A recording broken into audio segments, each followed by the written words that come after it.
My name is Elise. I'm 33 years old and work in a corporate job. I've been married to Luke for 2 years. He's 3 years older than me and works at a company similar to mine. Since we got married, we've been living with his parents in a 2-family home. Luke has one older brother, Cody, who's 6 years older than him. Before Luke and I got married, Cody and his wife, Krist, were living with their parents. Krist talks a lot and is very competitive, which often caused arguments with her mother-in-law. Eventually, Cody and his dad got tired of the fights and decided to move out. Luke had been living on his own before we got married, so neither of us thought about living with his parents. But then, his mom suddenly told us, "After you get married, you'll be living with us." Both my parents and Luke were shocked. I thought we'd stay in my apartment until we had kids, as it was more convenient for me to commute. We were both surprised, but we decided it would be easier to live at his parents' house since the commutes would be the same. Their house, built by Luke's grandfather, is old but has a main house and a guest house. We thought we would have enough privacy, so we agreed to move in. However, after moving in, I quickly regretted it. Luke's mom, who's in her 60s, started complaining about back pain and dizziness. She gave all the housework to me, including cleaning, laundry, and shopping. I work full-time, so even sharing chores with Luke didn't leave us enough time for our own lives, let alone his parents. On top of that, we had unexpected financial problems. The guest house needed major repairs. When we first saw it, it looked fine from the outside, but inside it was falling apart. We agreed to pay for the renovations since it was our space, but when my mother-in-law saw the finished guest house, she insisted that we fix up the main house too. She said, "You can't fix up the guest house and leave us living in a rundown house." We couldn't afford to fix everything at once, but she didn't care. She said, "Why is Elise working if she's not helping her in-laws?" She also wanted new expensive furniture and appliances, saying that the renovated rooms needed the best. On top of that, they made us pay for everything, even small things like green onions or toilet paper. Despite trying to save money by bringing our own food, my in-laws ordered takeout every day. Guess who paid for it? We did, using the family card that Luke was forced to get. This situation has made it hard for Luke and me to save any money. Every month, we stress out trying to balance the family budget right before the credit card bill is due. Luke and I had talked to my in-laws many times, telling them that we appreciated everything, but they needed to ease up. Luke even pointed out that they were making us pay for everything, from the renovations to daily expenses, utilities, and even property taxes. We were covering it all. His parents responded by saying, "Supporting your parents is natural," and scolded us harshly. This led to us both getting upset and crying, hoping it would make them listen. This situation had been going on for over 2 years. As we were about to enter our 3rd year living with them, things took a turn. My mother-in-law and Cody, Luke's brother, suddenly told us that we had to move out because they were moving in. Krist, Cody's wife, explained that Cody had been laid off. She said Cody had chosen to be laid off to help a colleague with kids, calling him kind-hearted. I was shocked. "How irresponsible can you be? You have twin babies yourself." I said, "How will you afford living if you move back home?" She mentioned that Cody had graduated from a top university, unlike Luke, and could easily find another job. So, I asked why he couldn't just find another place to live. She said he had no choice because he was living in company housing, which he had to leave by the end of the month. She also added that at least Krist wasn't a disappointing daughter-in-law like me for not having given them grandkids yet. Luke and I were frustrated and upset. We sat there for 2 hours while his parents argued with us on their comfy sofa. Finally, we had enough. "Fine, we'll move out this week," I said. Luke agreed, saying, "We've learned a lot from you, and now it's time to put that wisdom into practice." So, we made the decision to leave. 2 weeks later, we had movers scheduled and packed up everything. We planned the move during my in-laws' usual lunch at karaoke, so there wouldn't be any complaints about the things we were taking. We finished everything in 3 days, using our paid leave, and started our new life. Then, one day at work, I got a call from the front desk saying someone from my family was there to see me. I had a feeling my mother-in-law would show up soon, but I didn't expect her to come to see me instead of Luke. I quickly texted Luke, "She went to your place." "Huh? Sorry for the trouble," he replied. "No worries, but what should we do? I don't want to cause trouble at work." I suggested, "Just tell Maya to step out for a meeting. Do you think that'll work?" Luke responded, "Cody has 1-year-old twins himself. What's he going to do about expenses if he moves in?" I texted back, "Got it." I passed the message to the front desk. and my in-laws left as planned. That night, as Luke and I drove back to our in-laws' compound, we saw them, along with Cody and his wife, rush out of the main house and the guest house to greet us. Upon a closer look, I saw that both my mother-in-law and father-in-law had a baby strapped to their backs, probably Cody's twins. As I was locking the car, Cody shouted angrily, "Hey, how dare you show up here in my parents' cars?" Luke responded calmly, "Your parents' cars? Which ones?" This made Cody even angrier. "The cars you both drove up in," he yelled. I answered, "Well, Cody, both these cars were bought by us. Our names are even on the registration. Do you want to see?" Luke added, "Exactly. I've been annoyed by how our parents drive these cars like they own them. We let it slide because we were living together, but now there's no reason to let them borrow them." I also reminded him, "And don't forget that dad-in-law has that old minivan he used for work." At this point, Christ, who had been glaring at us, jumped in. "Who cares about that old car?" I responded, "But it's perfect for twins, isn't it? You can fit 2 car seats in the back." This back and forth made our in-laws uncomfortable, but then the topic shifted. Cody asked, "What about the furniture and the appliances? Taking those while we're away is stealing, not just from the main house, but from the guest house too." He and Christ both complained they couldn't live without those things. That's when Luke calmly said, "Why should we have to leave them?" I said, "Look, I get that we're using the guest house, but there's no reason to take stuff from the main house too." Things started to heat up when I asked, "Isn't that stuff something we all pitched in for?" Luke's dad shot back, "Once you give something, it's ours." Luke responded calmly, "Hold on, we never gave you anything, we just lent it to you. There's no paperwork saying it's yours."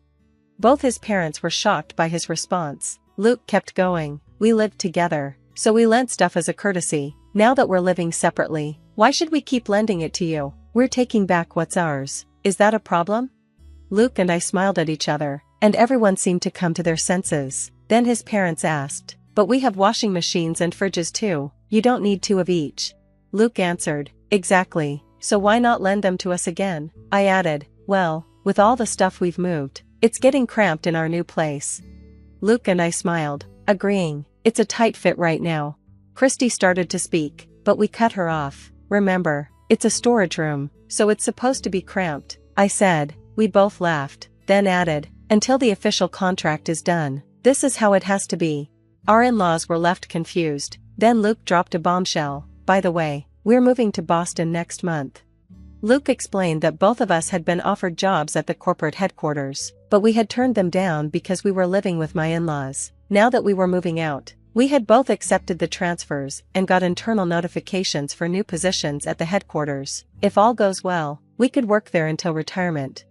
Then Luke added, "By the way, a colleague of mine is moving overseas for a while and wanted to sell his high-rise condo." Everything lined up perfectly. My in-laws were shocked. "Wait, you're going to live in a high-rise condo in Boston? How did that happen?" Luke smiled and said, "Life's funny, huh? If Cody and the gang hadn't told us to move out, we wouldn't have stumbled onto this." One of my in-laws asked, "How can you afford a high-rise condo? That seems impossible."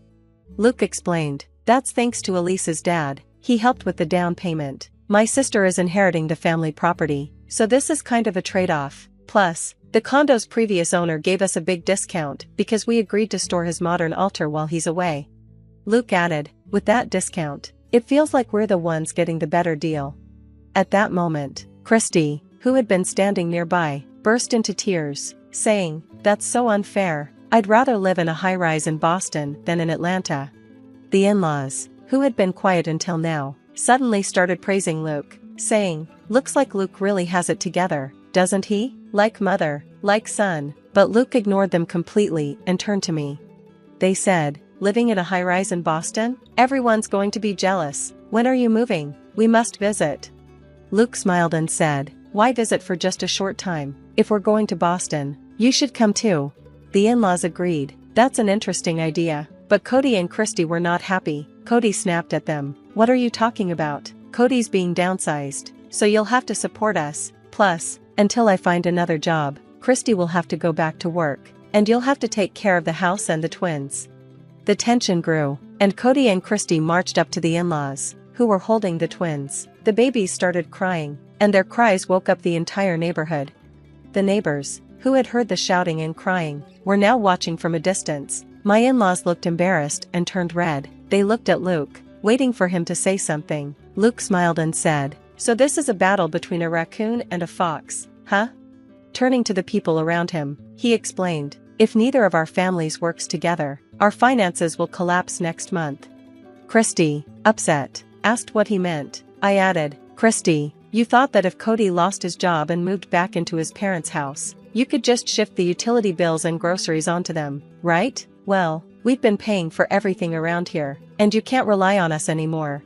Luke continued, "And starting next month, you'll need to help with the mortgage payments for the house renovation. The loan is in my father's name, not ours."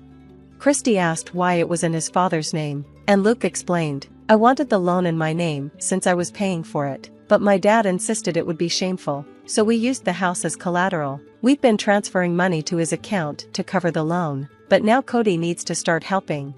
My in-laws and Cody didn't like that, but Luke stood firm. "We're giving up the inheritance. Cody, since you'll inherit the house, it's time to take care of your parents and the house." When my mother-in-law insisted that children should always take care of their parents, Luke replied, "Well, considering we've been covering your living expenses and the loan payments for the last 2 years, I think that pretty much balances out any future caregiving costs I'd have as a son." Luke turned to me and said, "Let's go home, love." I said, "Goodbye, everyone. I doubt we'll meet again. Take care." The next day, Luke and I sold the furniture and appliances we'd moved from the main house, along with 2 cars we wouldn't need anymore. When Christy texted asking if she could have the items, I simply replied, "Why?" and blocked her.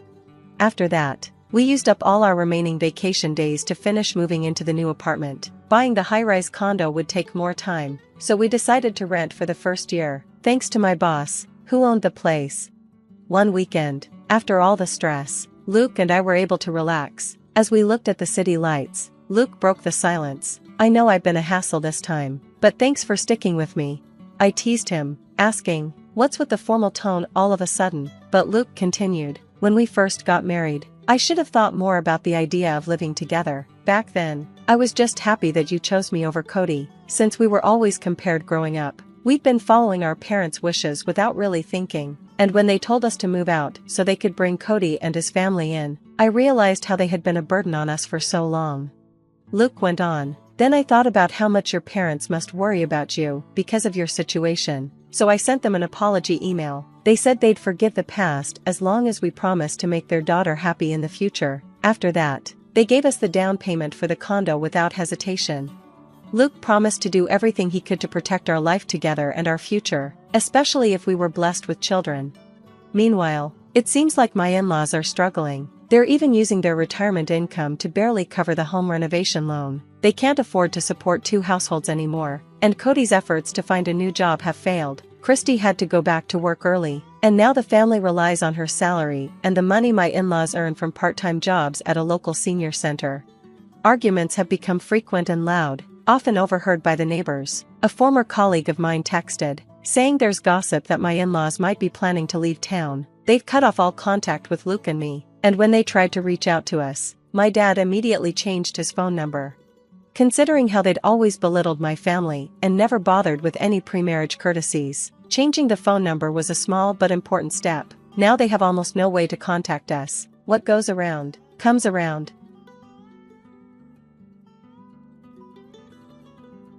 Hey, how much did your dad leave behind?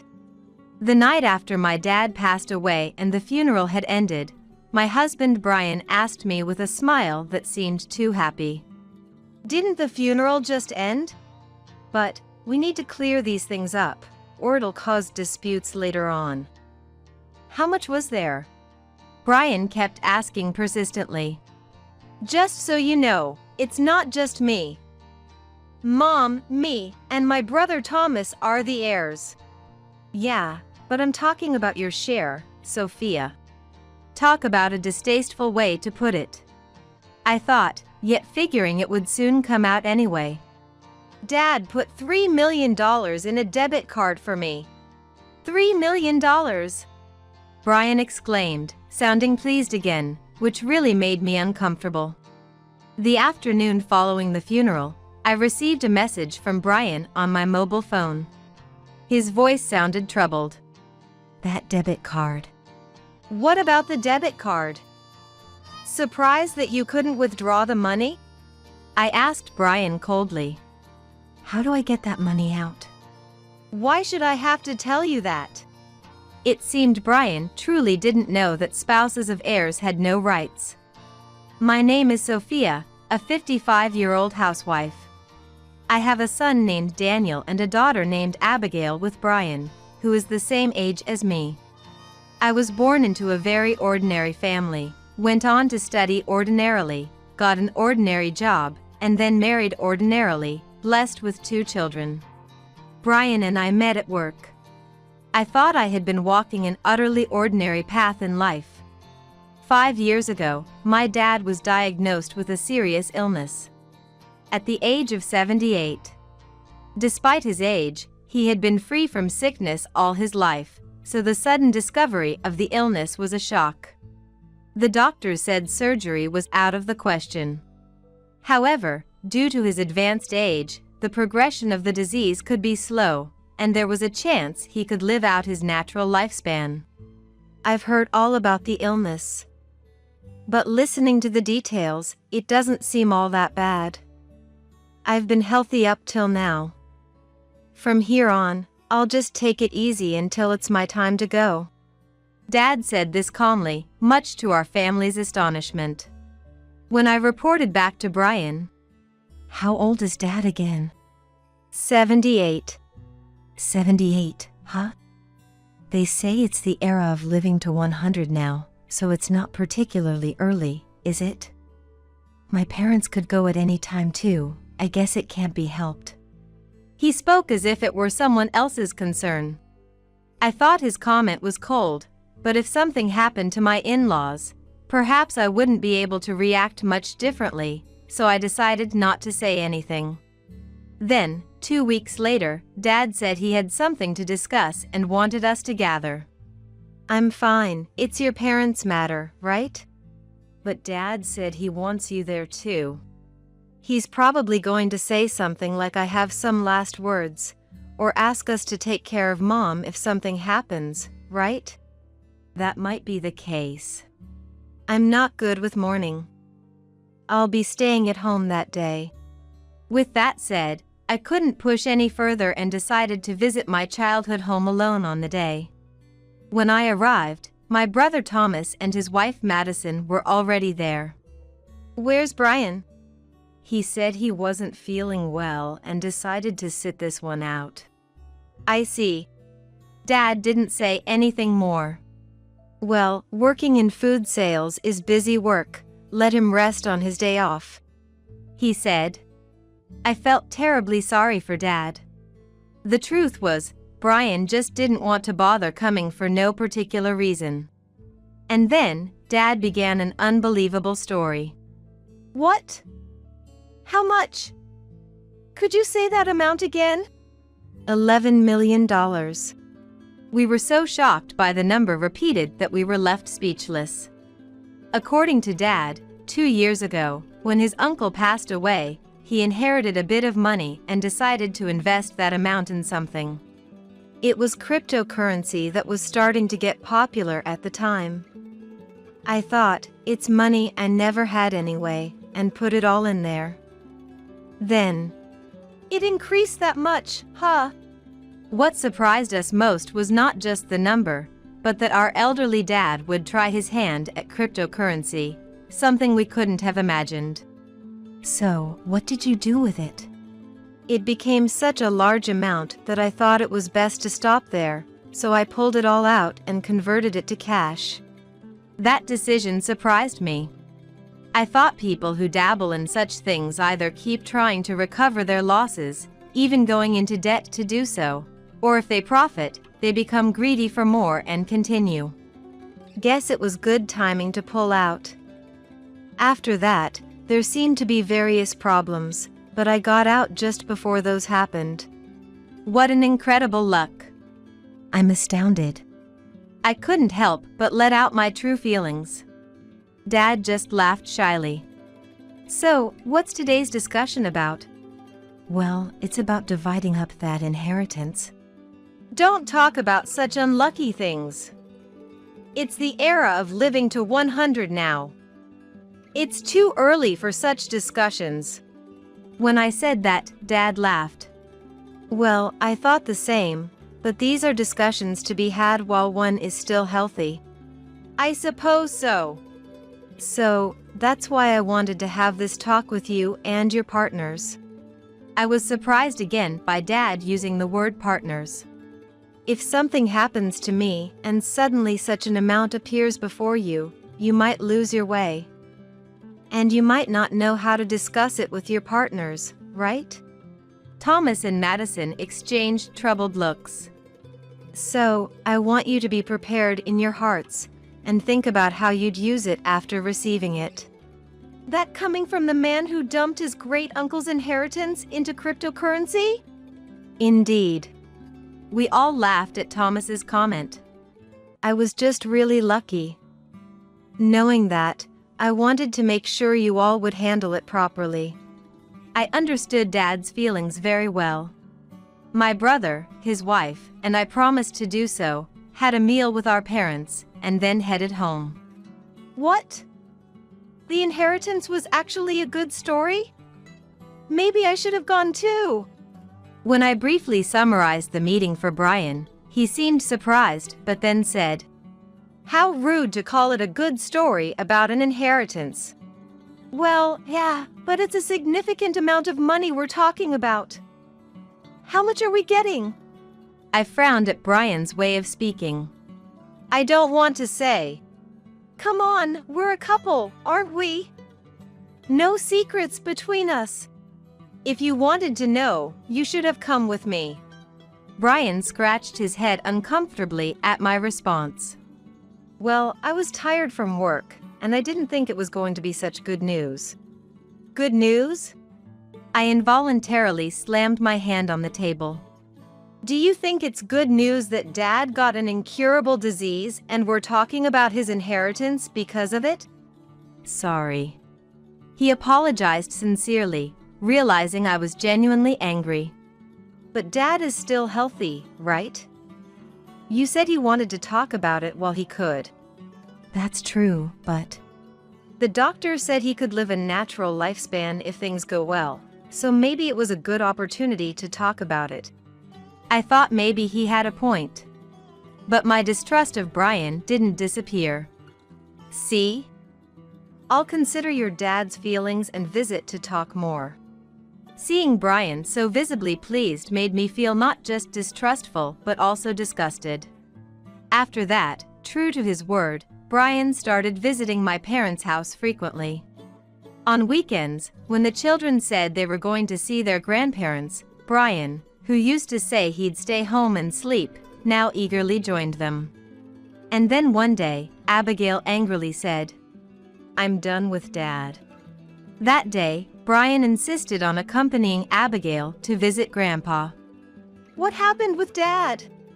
According to Abigail, Brian had asked Dad how much the inheritance was during the conversation. And when Dad said, "Let's not talk about that now." But it's a considerable amount, isn't it? I'd like to know too. Look forward to finding out when the time comes. Dad laughed and said, "Can you believe what Dad said?" I'll look forward to it then, with a laugh. Abigail's eyes filled with tears of frustration. I was speechless. When I got angry at what he said, Grandma defended him, saying Dad is an honest person. But that's not honesty. It's just rude. Mom was right. Brian was honest in a way. He always spoke his mind. He couldn't say something contrary to his feelings, a person without duplicity, a good man. I used to think so when we were younger and loved that about him. As we went through life together, I learned that nothing is purely positive. I'm someone who can't keep secrets. They say honesty doesn't pay, but if you're okay with that, I want us to be together. Those were Brian's words when he proposed. I was moved at the time, but it turned out to be just his insensitivity that could hurt others. It wasn't about being at a loss, it was about being disliked, which I gradually came to understand, but by then it was too late. Don't let Dad get close to Grandpa anymore. It's sad for Grandpa. Abigail tearfully pleaded, and I had already thought the same. And so, we only visited my parents' home on weekdays when Brian was at work. Eventually, Daniel and Abigail, as well as Thomas's 2 daughters, got married one after the other. I've seen all my grandchildren get married. I have no regrets left, Dad said happily and, after holding on for 5 years, passed away at the age of 83. Though we had been preparing for 5 years, it was still a painful and sad farewell. Hey, how much did your dad leave behind? The night after my dad's funeral, Brian asked me with a smile that seemed too pleased. The funeral just ended, you know? But we need to clear these things up, or it'll cause disputes later on. How much was there? Brian kept asking persistently. Just so you know, it's not just me. Mom, me, and Thomas are the heirs. Yeah, but I'm talking about your share, Sophia. Talk about a distasteful way to put it. I thought, yet figuring it would soon come out anyway. Dad put $3 million in a debit card for me. $3 million! Brian exclaimed, sounding pleased again, which really made me uncomfortable. After the funeral ended successfully, today, Madison and I will stay at the family home. Sis, you've been running to the hospital and must be exhausted, right? My brother and his wife said they would stay with Mom, and I went back to my own home. You must be tired too. Go ahead and take a bath first, and rest easy today. Brian treated me kindly. Really? Thank you. I'll go to bed first then. I left the cleanup to Brian and took his offer to go to bed early. And the next morning, that's when it happened. What's this? There was a piece of paper on the coffee table in the living room. Divorce papers. It was the divorce papers, already signed by Brian. That means, probably. I checked the bag I thought I brought back yesterday. Figures. And sighed. The $3 million debit card Dad had left for me was missing from my bag. Brian must have taken it. I had a feeling it would come to this. Yet, at the very end, there was a part of me that wanted to trust my partner of many years. That's why I deliberately left everything to Brian and went to bed early. How pathetic. I had given him one last chance. And it was Brian who squandered it. There's no pity left to give. I checked the time, and it was still 7 a.m. After getting ready for the day, I waited for the right time to start making moves.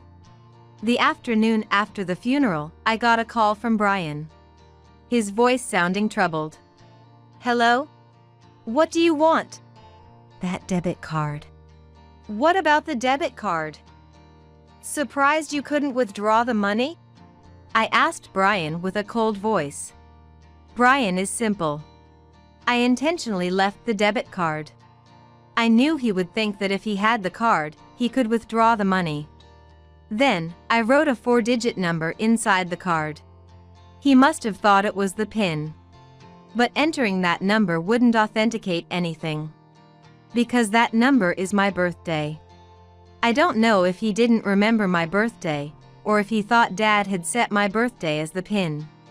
At this point, it doesn't really matter. But, as I expected, Brian took it as the PIN. He must have happily gone to the bank with it.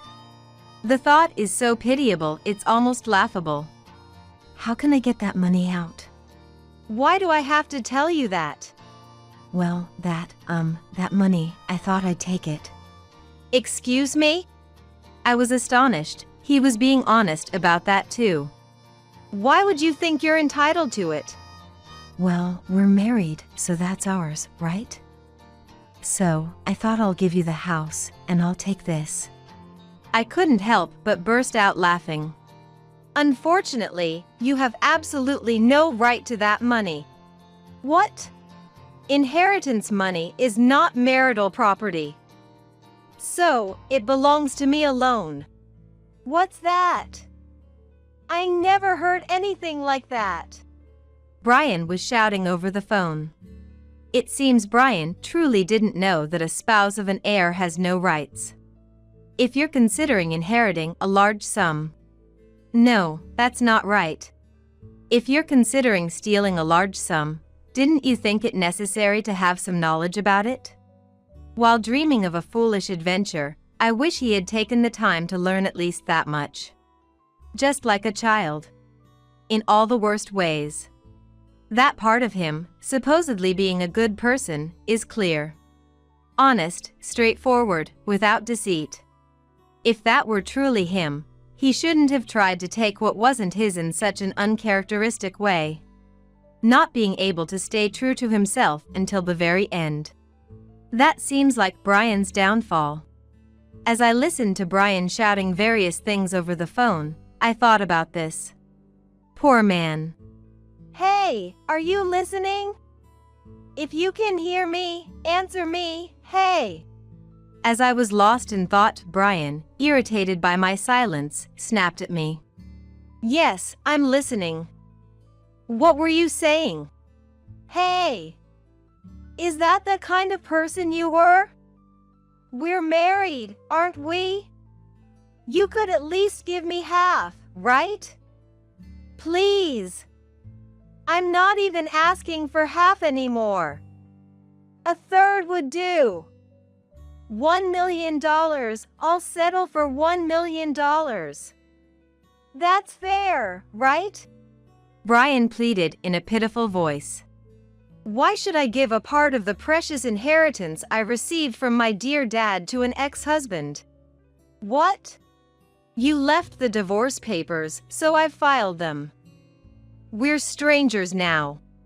I informed him, and Brian seemed to freeze on the other end of the line. You think you can just do that on your own? What's unilateral about it? You signed it and left it, so I just filled in my part and submitted it. Is there a problem? There is. A big one. You can't just file divorce papers based on your own unilateral decision. I wish he wouldn't shout such embarrassing things, wherever he might be. It's not unilateral. As I said earlier, we both agreed to this divorce when we signed. This is absurd. Who's the absurd one here? Can you come back once, please? There are things we need to discuss, like the distribution of property. Are you going to split the inheritance? No. I had to raise my voice a bit at Brian's overly happy response. It's about the distribution of property for the divorce. This house, the marital assets you've depleted, and others, it's about dividing them between us. Brian went silent at those words. I know about the savings you've been dipping into from our house fund. Yes, Brian had been secretly withdrawing money from the savings we had been accumulating for our retirement. I pretended not to notice, though I knew. Brian changed after hearing about Dad's inheritance 5 years ago. He started spending money freely. Going on trips with in-laws, treating colleagues lavishly. Each act might not have been significant, but he removed the limiters he had set for himself, buying whatever he wanted, going wherever he wished. Perhaps because he was trying to look good, even colleagues who had been cold to him started leeching off him, and he seemed happy to spend even more. Brian would unhesitatingly withdraw the shortfall from our joint account. Thinking about when Dad's inheritance would come in, he probably thought spending such petty cash wouldn't be a problem. But that was the savings I had been scrimping and saving for our retirement. The thoughtlessness of not considering someone else's hard work, seeing it merely as numbers, almost makes me nauseous. Brian had been happily living every day to the fullest for these 5 years, as if he were a child. Shining his eyes like a little boy. I was disillusioned by such childish spending. I would have preferred it if he had spent it on another woman. If you don't come back, I'll report the debit card as stolen to the police. Goodbye." I finished saying just that and hung up the phone, then turned it off. After that, Brian obediently returned home once and, in front of the children, complied with the distribution of property. Or rather, was made to comply. It seems Brian had planned to retire early and travel the world once he got his hands on Dad's inheritance. Dreaming big is free, but I wish he'd pursue those dreams on his own merit. For that reason, Brian had submitted his resignation at work. It was accepted, and though Brian did receive some severance pay, he unfortunately didn't get the full amount. Naturally. It was a resignation on his own terms, after all. Furthermore, even that amount became subject to the property distribution, so he couldn't keep all of it. I reluctantly decided to buy the house we were living in. Of course, at half the selling price, just Brian's share. The mortgage was already paid off, so transferring the money and changing the deed into my name completed the sale. After buying the house and reimbursing the portion of the marital assets Brian had squandered, including half of his severance pay, Brian was left with hardly any money. Far from early retirement, he now has to find a job again to make ends meet. Brian, crying, pleaded for a second chance, but I had no intention of agreeing. For the past 5 years, Brian had been dreaming of the day he'd receive the inheritance. He had joyfully made various plans for that day. He had filled a bookshelf with travel guides for a global journey. If he had been a boy, I might have fondly watched over that dream of someday traveling the world. But it was all a hollow dream built on the day Dad's life would end. I had no intention of hiding my feelings, nor did I want to spend my future with someone who eagerly counted down to such a day. It was all brought upon by Brian himself. I hope he finds new dreams to live for in the future. Dreams that, just like before, fittingly do not include me. And so, I divorced and sold the house we had lived in for a long time. Though part of me wanted to keep living in that familiar home, considering the chance of Brian lurking around, I decided to sell it. I also arranged for Mom and the children to move. You never know when Brian might turn up, asking for help. As a minimum contact, it seems they've only given out Daniel's phone number. Apparently, Daniel occasionally gets crying calls, but he just listens and then hangs up. Daniel requested a transfer at work and now lives in a provincial city. It's impossible for Brian to rely on Daniel for anything now. Abigail moved to a land she had been interested in before, knowing she could work from anywhere. As for Mom and I, we bought a house near Abigail and her husband, where we're living a leisurely life, occasionally taking care of what are my grandchildren and Mom's great-grandchildren. By the way, that world trip Brian had longed for. I could go on it myself, right? When I mentioned it, Mom said she wanted to go too. Maybe we'll take a leisurely cruise together soon. Of course, bringing Dad's photo with us. A rich and fulfilling later life. That's one thing I must thank Brian for showing me such a wonderful possibility. While I was out shopping, my phone rang with a call from Dob. Answering, I heard Dob's voice, sounding deflated. "Well, what a surprise, you're alive. I heard the house caught fire." What? Indeed, I had heard sirens earlier, but never imagined it was my house involved. I heard a woman got seriously burned. You okay? What? I'm out shopping. There shouldn't be anyone at home. So it wasn't you who got taken away. Dob sounded more disappointed than relieved. Dob definitely knows something about this fire. I just had this gut feeling. I have many questions, but they can wait. I'm going to check on the house. I hung up and started running. My home, meant to be a modest yet warm sanctuary, was engulfed in flames. I can't believe it burned down. I've always held back, but if Dob was planning to hurt me, I'd never let it slide again. Sooner or later, People like Dob are bound to face their downfall. If that's the case, I'll be the one to push him over the edge. My anger is unstoppable. I am Sharon. A single, 40-year-old office worker. Well, perhaps not so ordinary. I'm a big fan of Meriwether, a male idol from Kiss Me Prince. I'm so hooked that I pour most of my monthly salary into supporting him. Meriwether has this younger brother vibe that's very healing to watch. I record all his shows, and for live events, I'm at my computer 10 minutes before tickets go on sale, ready to battle it out. My family and relatives might shake their heads, but this happiness is something only a true fan can understand. As long as I have someone to love, I should feel fulfilled, or so I thought. But now, Clayton, the last of my close friends from college, has gotten married. Looking around, I'm the only one left unmarried. The reality I've been avoiding all this time has finally caught up with me. Overwhelmed, I impulsively signed up on a matchmaking website. And I decided to attend a party organized by the matchmaking site, where I was destined to meet someone special. Wait. Meriwether?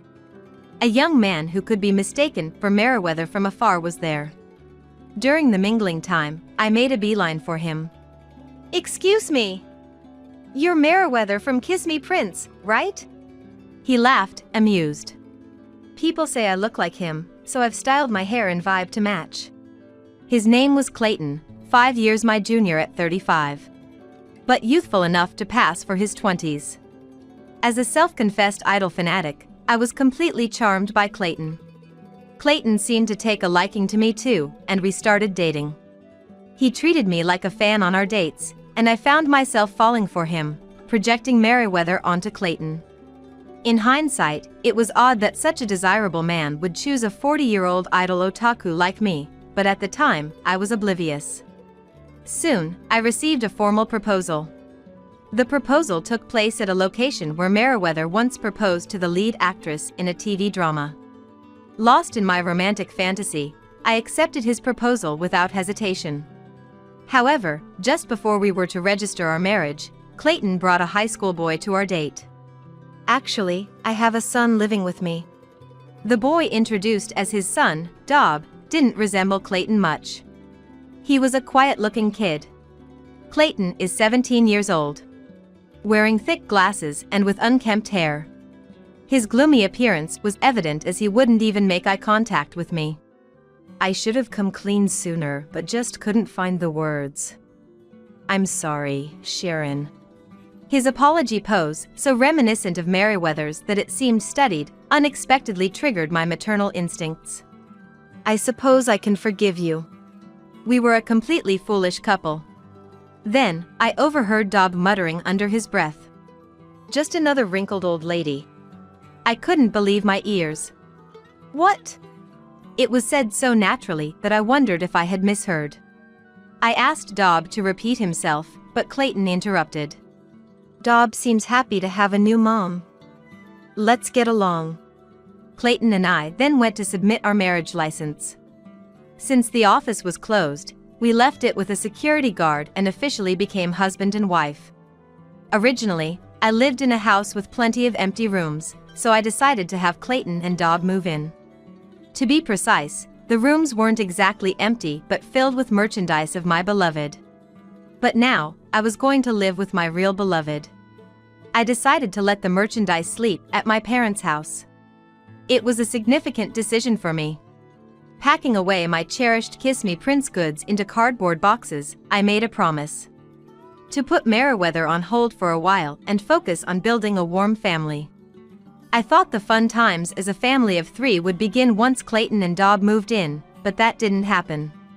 Clayton, claiming to be busy with work, would stay at the office 2 or 3 nights a week, leaving me and the gloomy Dob alone at home most of the time. Dob continued to avoid eye contact and seldomly spoke. Except for school hours, he barely went out, spending most of his time locked in his room playing video games. Yet at meals, he would mutter barely audibly complaints about the meat being hard or the food not being worthy of the name. While I tolerated his complaints as childlike behavior, His lack of initiative in job hunting or studying while gaming all day bothered me. So, I brought it up with Clayton when he returned home late one night. "What's going on with Dob's career path?" Clayton responded with apparent annoyance. "I'm leaving it up to Dob. He should do what he wants." I mentioned that Dob didn't seem to be job hunting or studying at all. But Clayton wouldn't take it seriously. "Look, Sharon, can't you see? It's late. I just got home. I'm tired. Can you not stress me out with trivial matters?" Despite his fatigue, shouldn't he be concerned about his child's future? Was it strange that I, once a stranger to them, was the only one worried? That thought crossed my mind, but I couldn't voice it further. It was just sad that Clayton, who used to dote on me, now treated me as a nuisance. Then, one day, Dob unusually brought home a girl. She was a quiet girl, wearing glasses, just like Dob. I had thought he wasn't the type to attract someone, but perhaps Dob had gotten himself a girlfriend. After eating and drinking in the living room, they whispered to each other for a while before leaving the house. Honestly, I was the one who felt nervous. Until recently, the thought of becoming a mother hadn't crossed my mind, but now, was I to educate teenagers about sex all of a sudden? I was relieved when they quietly left. I watched from the second-floor window as Dob and the girl walked away side by side. That's when it happened. I noticed a woman glaring at me from over the fence of the neighboring house. The sight was so terrifying that my body froze, unable to move. The woman soon disappeared behind the fence. I wanted to discuss it with Clayton immediately, but he didn't come home that night. Just remembering the woman's gaze from the daytime frightened me, making it hard to fall asleep. Perhaps due to the stress, I came down with a cold the next day. Dragging my heavy body to work, dealing with Dob's complaints, and after managing the household chores, Clayton came home just as I was lying down. I tried to bring up the woman I saw the previous day. But seeing my intent expression, Clayton grimaced. "Is this about Dob again? Got more complaints?" "It's not a complaint. By the way, it seems Dob has got himself a girlfriend." Clayton sneered, looking pleased in a distasteful way. For a moment, his smile, reminiscent of Merriweather, was soothing. Until he spoke again. "That's my boy. The art of roping in simple girls, I taught him well." "Simple girls?" I echoed back, and Clayton hastily corrected himself. "No, I misspoke. Just shared some tips on wooing a girl he likes." Then, he gently tapped my head. "Thanks for all your hard work. I appreciate what you do for me." Being treated this way used to bring me the utmost joy during our dating days. But now, I couldn't shake off the doubts in my heart. Was I considered a simple girl too? Was I being strung along? But for what reason? I'm just a temp worker, neither wealthy nor well off. After Clayton went to take a shower, I rummaged through his wallet as a precaution, but found no suspicious receipts. Still, I couldn't shake off a bad feeling and grew increasingly distrustful of Clayton. And so, I never got around to talking about that woman. The next morning, Clayton had already left for work by the time I woke up. As I went downstairs to make breakfast, I was greeted by the pleasant smell of sausages cooking. Something that had never happened since we got married. To my surprise, Dob was preparing breakfast for me in the kitchen. Sausages and fried eggs with salad and yogurt. He had even poured me a cup of coffee. "Wow, this is amazing. What's all this for?" Dob, avoiding eye contact again, murmured in a soft voice. "You're not feeling well, right? Thought I'd at least make breakfast." For the first time, I felt a genuine warmth and care coming from Dob. "I'm so happy. Thank you." Embarrassed, or perhaps ignoring my gratitude, Dob shoved the frying pan into the sink. He didn't do the dishes, but it was a start. "I'm off to school." With that, Dob grabbed his bag and left through the entrance. Savoring this moment of joy, I sat alone at the dining table and began my breakfast. "Let's eat." Any homemaker knows there's significance even in a simple meal prepared for them. I reached for the coffee first, intending to eat everything, but in my excitement, I knocked over the cup. The coffee Dob poured out spilled all over the table. Oh no, I'm such a klutz. Although regrettable, it didn't dampen my spirits. Quickly wiping the table and finishing my breakfast, I felt somewhat lighter. Right, I need to go grocery shopping. And we're out of detergent, too. I'll head to the cheaper supermarket a bit farther away. I walked to a supermarket I don't usually visit. Passing by a fire engine on the way made me feel a bit uneasy. I hoped whatever house it was heading to would be safe. While shopping, my mobile phone vibrated. It was a call from Dob. Answering, I heard Dob's unexpectedly indifferent voice. Well, what a surprise, you're alive. Alive? What was he talking about? As I puzzled over his words, Dob dropped a bombshell. The house burned down. I saw it on social media. What? I did hear sirens earlier, but to think it was my house. Heard a woman got seriously burned. Are you okay? Something felt off. This wasn't the same Dob who showed kindness earlier. His words felt distant, almost mocking. What? I'm out shopping. No one should be at home. So it wasn't you who got taken away? The art of roping in simple girls, I taught him well. Dob must know something about this fire. I felt it instinctively. There's a lot I want to ask, but that can wait. I need to see the house for myself. I hung up and started running, catching a taxi to rush to the scene. When I arrived, the house was indeed completely destroyed. A crowd had gathered in front of what used to be my home. Leighton from the neighborhood approached me excitedly. You're safe, that's good. A young girl in a uniform was taken to the local emergency hospital. Who is she? I couldn't confidently answer the question, but there was one person I could think of who might be the girl in uniform. It was Dob's girlfriend who had visited our house recently. I was stopped by the police, who mentioned they wanted to talk later due to the incident's nature. I got back into a taxi and headed to the emergency hospital. As the taxi swayed, tears began to form. My home, supposed to be a modest yet warm sanctuary, was all gone. I can't believe it was completely consumed by flames. And Dob's attitude on the phone earlier kept bothering me. If his kindness this morning was only superficial, intending to harm me afterward, I would never show leniency again. Sooner or later, people like Dob would face their reckoning. If so, I was ready to be the one to push him. My rage was unstoppable. At the hospital, I tried to inquire about the situation but was denied due to privacy concerns, unable to meet the girl brought from our house. As I sat in the lobby, a woman rushed in, frantic. Where's Bess? I saw on the news she was severely injured. It's okay. The news was incorrect. She suffered burns to her face and limbs, but her life is not in danger. I was startled. I knew this woman. She was the one who had glared at me through the fence that day. Noticing me, she introduced herself with a business card. My name is Chanel. I'm Clayton's wife and the mother of Dob and Bess. I exclaimed in surprise. But I'm Clayton's wife. Chanel seemed to want to explain, but decided visiting her daughter was more urgent. Sharon, please come with me. In the hospital room, the girl who had visited our house, Dob's girlfriend, lay in bed.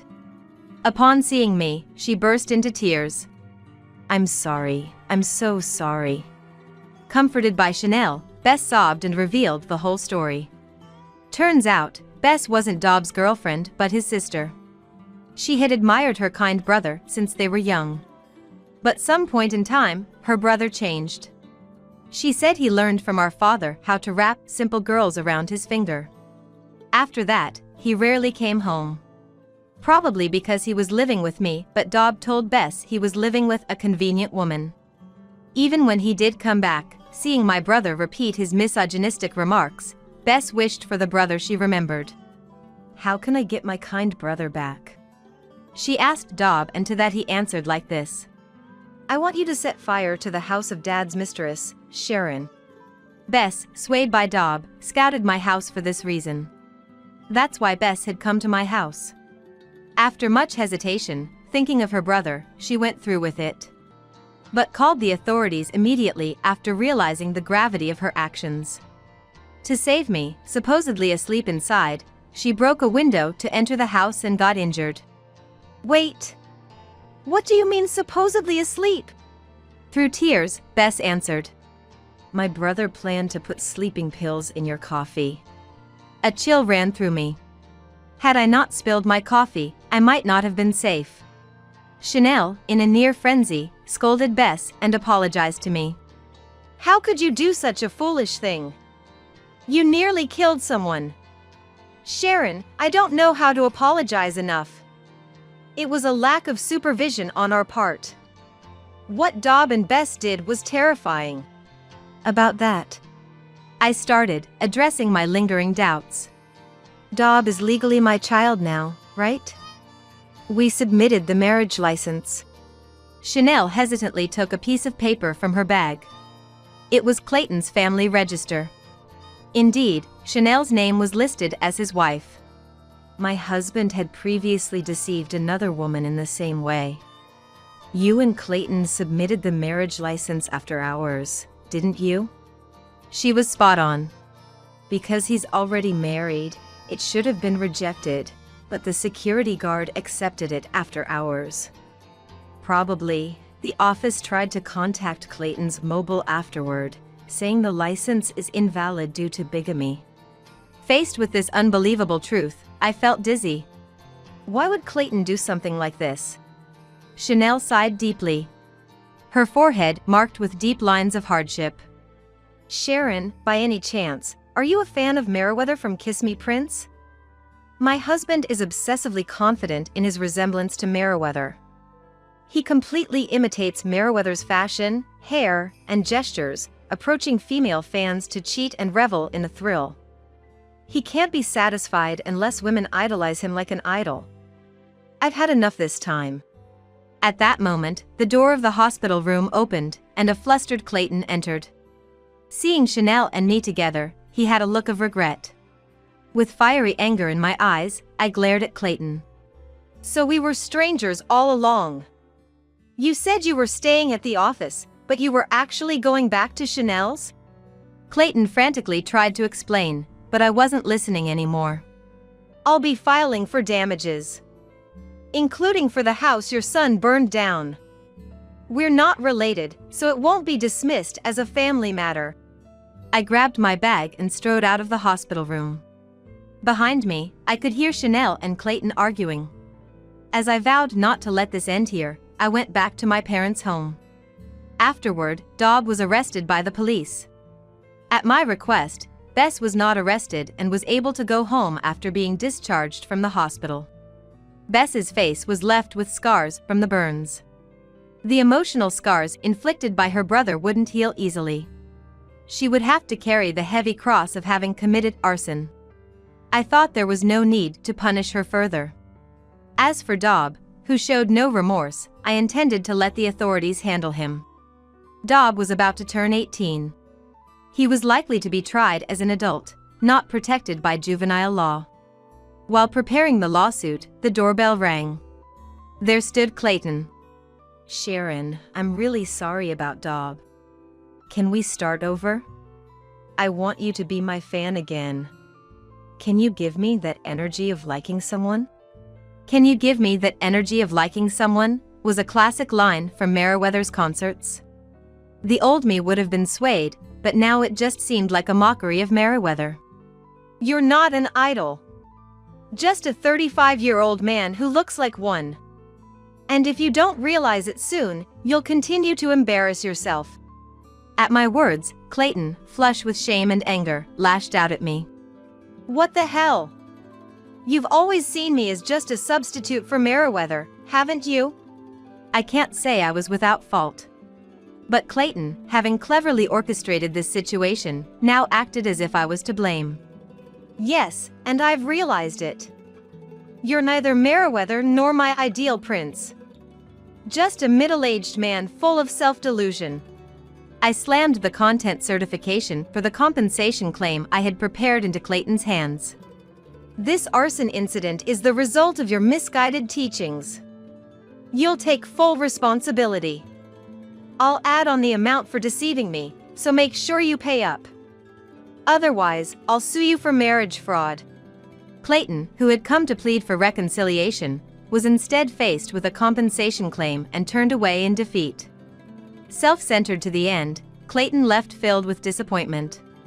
Perhaps frightened by the threat of a lawsuit for marriage fraud, Clayton later transferred the compensation amount, significantly more than the market rate, in one lump sum.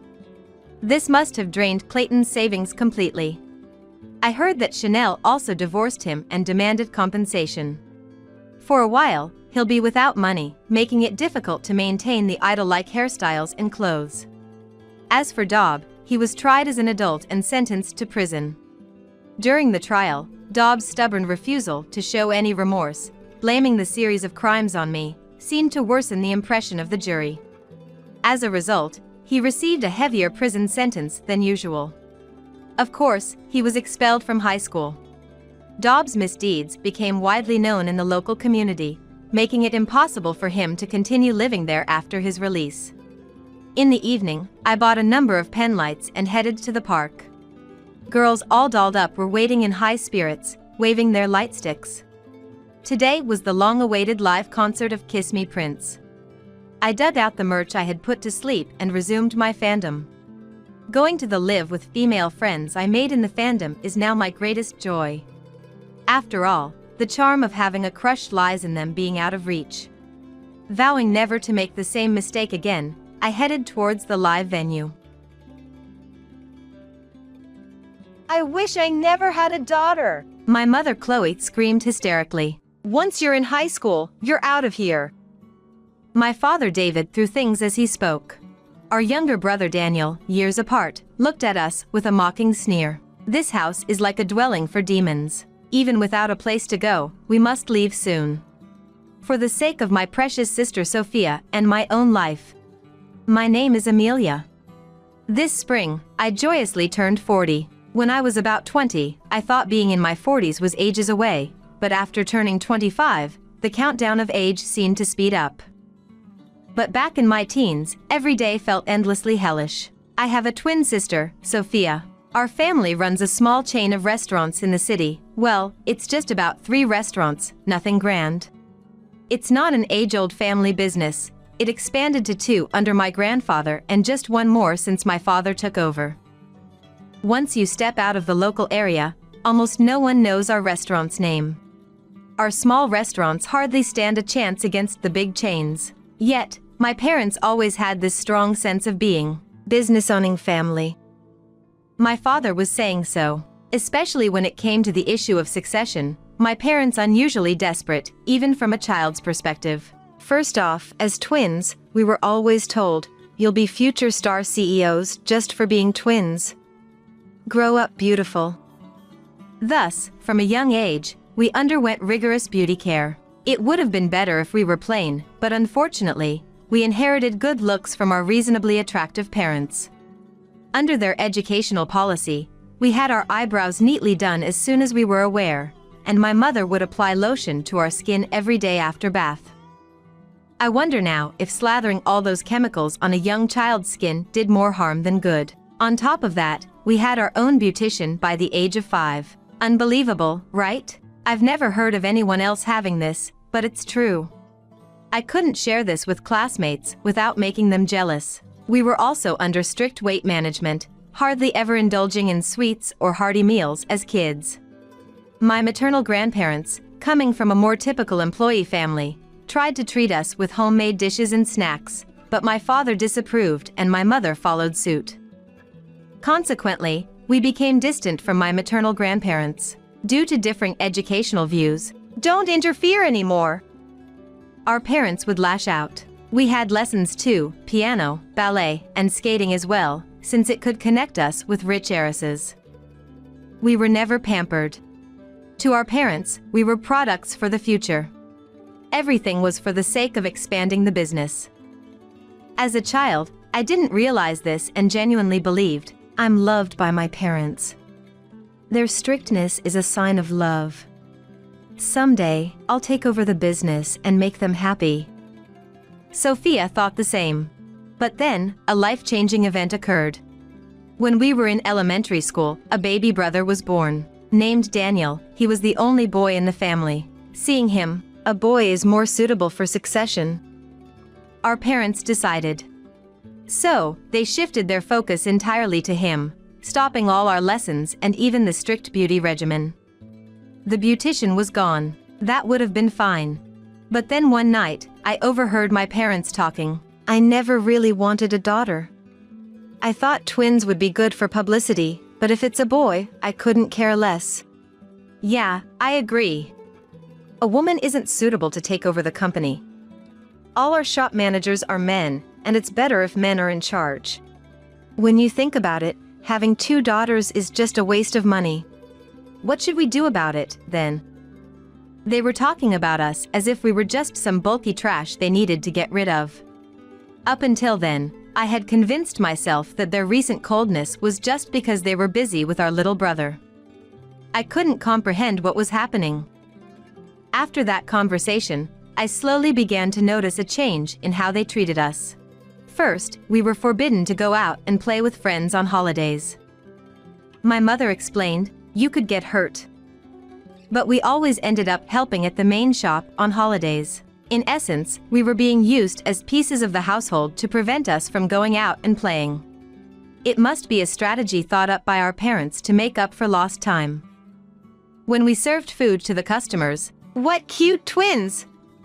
Good for you, helping out," they would say. There's nothing praiseworthy about it. We were being forced to do it. My parents, getting carried away with the situation, started making us work in the shop on holidays, doing simple waitressing, and eventually even had us sing and dance to popular songs. We're known as the lovely little sisters, and needless to say, our popularity brought more customers to the shop. But nobody realized that our freedom was being sacrificed behind the scenes. On weekends, we were sent to the shop. Don't let your grades drop. It would look bad. And on weekdays, despite being elementary school students, we had to study late into the night. We couldn't slack off in practicing the songs and dances for the shop. Our overly packed schedule, like that of an unreasonable full-time employee, left us exhausted every day. Perhaps due to fatigue, or maybe stress, our adolescent bodies, despite not eating much, started to gain weight easily. Once our parents realized we were of use to them, they became fussier about our appearances. "Make sure you manage your weight," they would say, giving us mostly vegetables, typical of what a model would eat. Although we were never denied food, such a diet was too healthy for a growing teenager. Because of this lifestyle, there were times in middle school when I missed my periods. Meanwhile, my brother Daniel, who had been doing karate since he was young, didn't gain weight easily. He was treated differently. "If you're going to be a future entrepreneur, you need to know good food." And he alone ate high-quality ingredients. For a teenager, resentment over food is significant. The treatment from my parents, coupled with the disparity in meals between us siblings. It was enough reason to resent Daniel. I think it was only natural that the bond with Sophia would become stronger. One day, after dedicating our youth to the shop and house, and even beginning to resent our parents, my father called us. "It would be embarrassing if word got out that an idiot came from our house, so make sure you go to a high school with a good reputation." He said so. It was the beginning of 8th grade in middle school. Despite barely managing our grades while helping at the shop, it was impossible to meet such expectations. I asked if at least we could be excused from helping at the shop, but he didn't listen. "Getting into a famous high school becomes a marketing slogan," he said. There was no fighting back for a mere middle schooler. "If you end up in a low-tier high school, don't bother coming." Threatened like this, we studied desperately. In the following year, my sister got into the high school our parents wanted, but I didn't. My father was furious, throwing things around, luckily not hitting anyone. But I was terrified he might hit Sophia, who was trying to protect me. My mother also holding her head. "Why has it come to this? Why are you so useless?" hysterically yelled. It was like a scene from hell. Was it my fault for not getting into high school? Wasn't my effort worth recognizing? Only Sophia, who understood me, hugged and cried with me. Daniel, resembling our father, looked down on me as if to say, "That's why women are." It was infuriating. Why do you have to mess up my life? My father said. If anyone was messing up a life, it was my parents messing up ours, but I couldn't say that. Enough. The family heir is a man. We don't need women. Should have done this sooner. Listen, we'll pay for the tuition, but don't you dare come home. It looks bad. Once you two are in high school, both get out. Don't ever come back. He slammed the newspaper on the floor. At that sound, Sophia and I flinched, looking at each other, tears in her eyes. We couldn't stay here. It wouldn't just be high school. College entrance would be the same. I was a bit weak today, but I am her older sister. Understanding my intention, Sophia nodded. Indeed, she's my other half in this world. Quietly holding each other's hands, we glared at our parents. Understood. And simply replied. My father said, "You'll come crying back, but I won't help." But I thought I was not going to cry. A few days later, on the night of our middle school graduation, Sophia and I left home. For about 2 days, we slept in a park, but noticing a homeless person watching us with a creepy smile. We realized living on the streets wasn't feasible for 2 kids. There were no adults we could rely on. That's when the faces of our maternal grandparents came to mind. They had been estranged from us for scolding our parents about proper child rearing. Maybe they would be on our side, but our hope was dashed. Even after explaining our situation to our middle school and borrowing a phone from our former teacher to contact them. I'm sorry, but we don't think of her as a child anymore. We don't want to have anything to do with you guys either. We were rejected by our maternal grandfather, Andrew. Apparently, unbeknownst to us, my mother had been extorting money from them. It was understandable that they wanted nothing to do with us. Just when I thought nothing was going right. How about coming to my place? It might be cramped for 3. Our former teacher Scarlett offered. We knew if our parents filed a missing person report, it could jeopardize Scarlett's position because of us, runaway girls. But we also knew our parents wouldn't bother. Most importantly, there was no one else we could unconditionally trust and rely on. We said, "Please, teacher." With asking for shake hands. Sensing our tension, Scarlett joked a bit. "Understood." And smiled. Thus, a new life began for Scarlett and 2 of us. Even if you're a bottom-tier high school, you still pay tuition. Our parents said they'd pay for tuition, but in reality, we were treated as if we declined enrollment. They would have thought once we left home, it should be better to spend all the money on Daniel. We can't even go to school. As we were disheartened, Scarlett offered. Can you do part-time? I wish I could cover all expenses, but it's a bit tough right now. I'll support you in other ways. Like this, right? High school students can work part-time. We weren't like before. Realizing that, it seemed Sophia had the same thought. We don't need money. But could you help us with our studies? Scarlett was surprised at our request. Of course, but what will you do? We'll save money working part-time for a year. No, 2 years. Then we'll go to high school. But our studies might suffer. That's why we need you. You can rely on me for money. No, it's not that. Relying on you would feel like losing to our parents. It's probably just us, but we want to prove them wrong on our own. She was silent for a while, contemplating. It's understandable. We were planning to delay it for a year or 2, just out of spite for our parents. Was it the right resolve, or just childish stubbornness? After a pause, "All right," she said. A year later, Sophia and I worked multiple part-time jobs and, with Scarlett's advice, entered an online high school. It was cheaper and we could continue working. We also rented a room next to Scarlett's house. We didn't want to compromise her position by living with her continuously, though we never wanted to contact our parents again. "We need your consent to rent a house." We reached out. "As long as we don't see your faces, do whatever." and they agreed easily. In reality, we hardly lived in that room, mostly staying at Scarlett's place. But it was a necessary precaution. Scarlett helped pay some of the rent.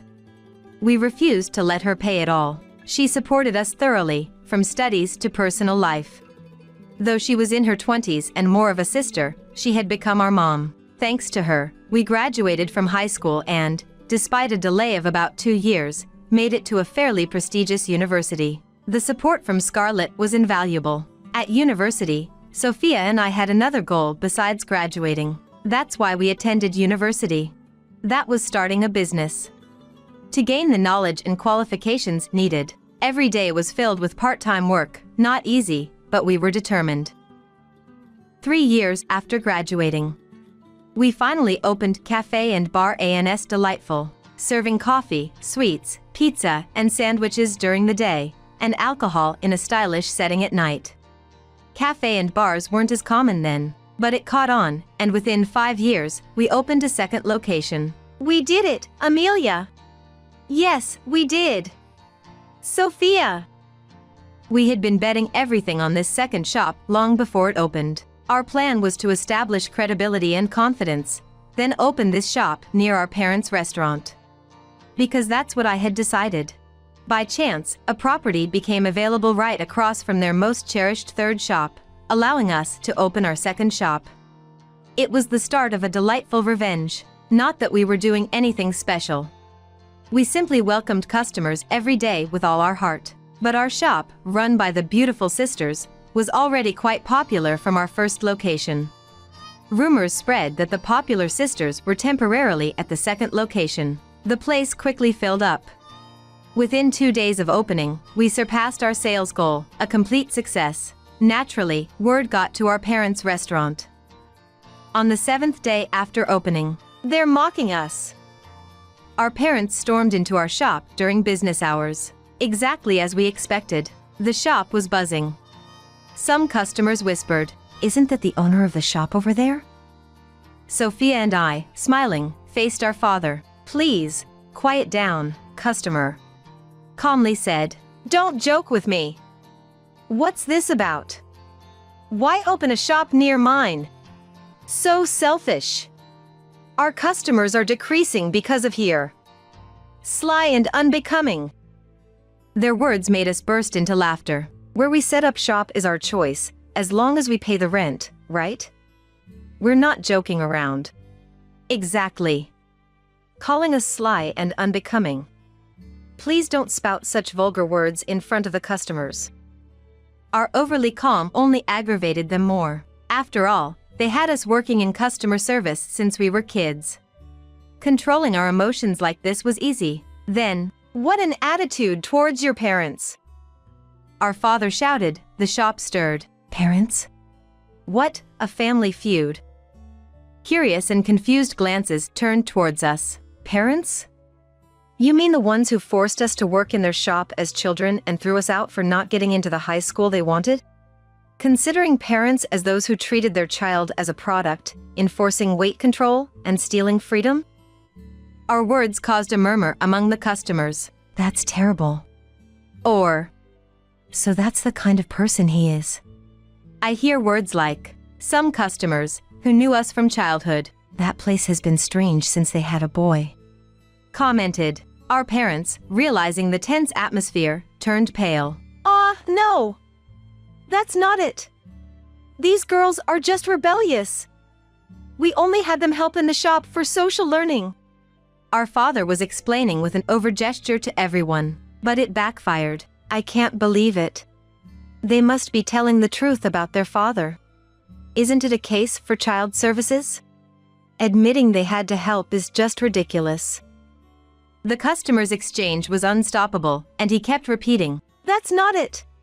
But no one listened. Our mother, "I protected these kids," trying to claim her innocence, said, "Could you please leave?" "You guys are disturbing the other customers," I said, attempting to escort them out when suddenly, "Shut up!"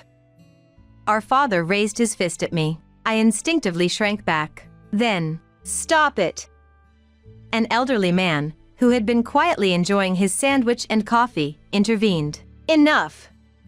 How embarrassing! You two are disturbing people's meals. Get out! Other customers joined in. That's right, get out! I got a call asking me to leave. What is it? Angry, our parents were quickly escorted out by a burly customer. He whispered something in their ears, turning their faces pale, and they never came back in. The shop erupted in applause. You all had it tough. We support you. Keep going. Encouraged by these kind words, we said, it's good to have a shop. That's what I thought from the bottom of my heart. Later on, our shop became the talk of the town after the incident with our parents, leading to the closure of all 3 of their shops. It turns out, the elderly man who saved me from our father's punch was our neighbor. His spreading of the incident branded their chain as run by a violent manager, causing a loss of popularity. While their customers dispersed, many became our regulars, liking our shop, thanks to the elderly man. With our parents' business gone, Daniel, who had been groomed as the successor, was lost. He blamed us for his ruined life and wreaked havoc at home, giving our parents a hard time. Soon after, our mother called, pleading to at least employ him in our shop. Of course, we politely refused. Our shop, run by beautiful sisters, only hires beautiful-hearted people. We had no room for a brother like our father. By the way, both Sophia and I got married in our mid-30s. Continuing the business. Due to the twins, we both fell for the same customer inadvertently. Just as we braced for a sibling rivalry, it turned out they were twins too. They never came together, so we never realized. Each thinking, he seems slightly different today. Luckily, Sophia liked the older brother, and I liked the younger one, so crisis averted. Thanks God. Now, the shop is a family business, involving our husbands. Our children are not twins though. All they look so alike with each other as they could be siblings, the power of twin genes. We have no plans to train them for business, but seeing their interest in playing shop, they might be standing at the shop's front soon. What a joy that would be. As for our teacher Scarlett, she married around the time we opened our shop. Now, you two are settled. Saying so in her happy wedding, which was impression. Recently, her family has been visiting our shop, continuing our family's close relationship. We've repaid all the rent and support she gave us, but I still want to repay her in various ways. She was more than a mother, a sister, and a mentor. A person who gave us immense and warm love. Someday, we hope to return love to others, like she did. First, to guide our children towards a bright life. Alright, let's keep up the good work today. Mommy's promise comes first, so please go to the hospital with this. My husband takes out $20 from his wallet and hands it to me. Overwhelmed by the unexpected turn of events, I could only stand dumbfounded, watching him drive away in his car. Unbelievably, he left his wife, struggling with her water broken, to prioritize picking up and dropping off his mother for her hobby classes. Despite the harassment from his mother and the numerous difficulties I faced, I tolerated it all, thinking of our soon-to-be-born child. But now, it's clear to me. Someone who treats their child so poorly doesn't deserve to be a parent. Bearing the recurring pain, I made up my mind to face childbirth alone. My name is Kristen. I married Scott right after graduating from college. Scott and I have an age difference of 3 years, and we have led a fairly happy life. He was one of my college clubmates. He seemed to have taken a liking to me when I joined as a freshman, and looking back, his passionate advances were almost embarrassing. As a young adult, a guy's appealing inevitably seemed cool, and I reciprocated his affection, leading to a smooth relationship from 3 months after my enrollment until graduation. Even after marriage, he was deeply in love with me, so I never worried about infidelity. He boasted at work about his happiness in returning home on time every day to eat the dinner I cooked while it was still warm, so I doubted any woman would intentionally approach him. However, he has always been particularly kind to women, attracting some attention. But since he was always devoted to me, I never let my gaze wander. Yet, there's a reason why I described our seemingly perfect marriage as fairly happy.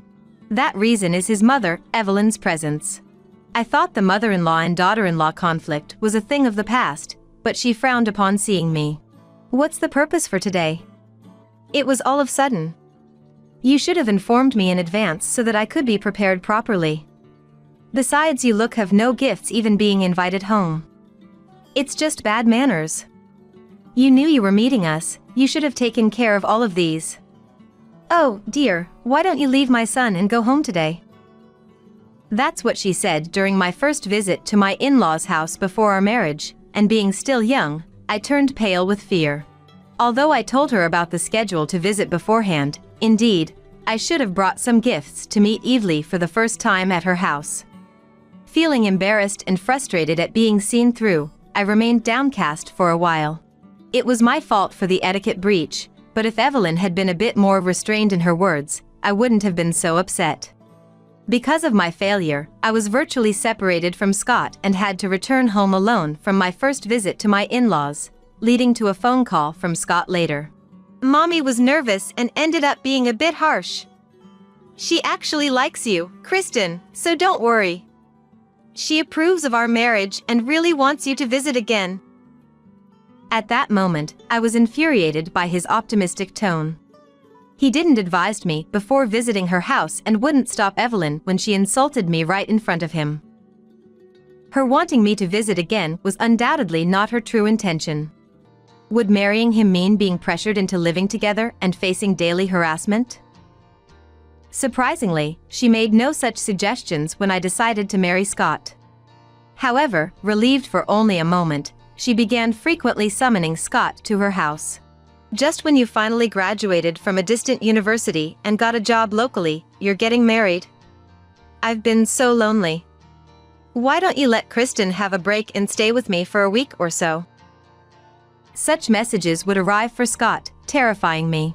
Showing me the message, he asked, "What should we do?" In his place, I called Evelyn right there and then. "I'm sorry for the inconvenience after your kind consideration, but we still haven't finished unpacking and handling paperwork from the move. I think it will be a while before Scott can relax. Sorry." When I said this, "Just unpack by yourself. Don't always rely on my son," she grumbled, but I simply nodded along and ended the call. Her offer to ease my burden was just a pretext, but she wanted her beloved son by her side. My anger rose towards Evelyn for her lack of consideration, even though we were newlyweds, and also towards Scott, who just laughed off the situation and wouldn't say no. According to him, Evelyn has always been like this. Her overprotectiveness worsened after divorcing Scott's father, and she even cried and tried to stop him from going to college.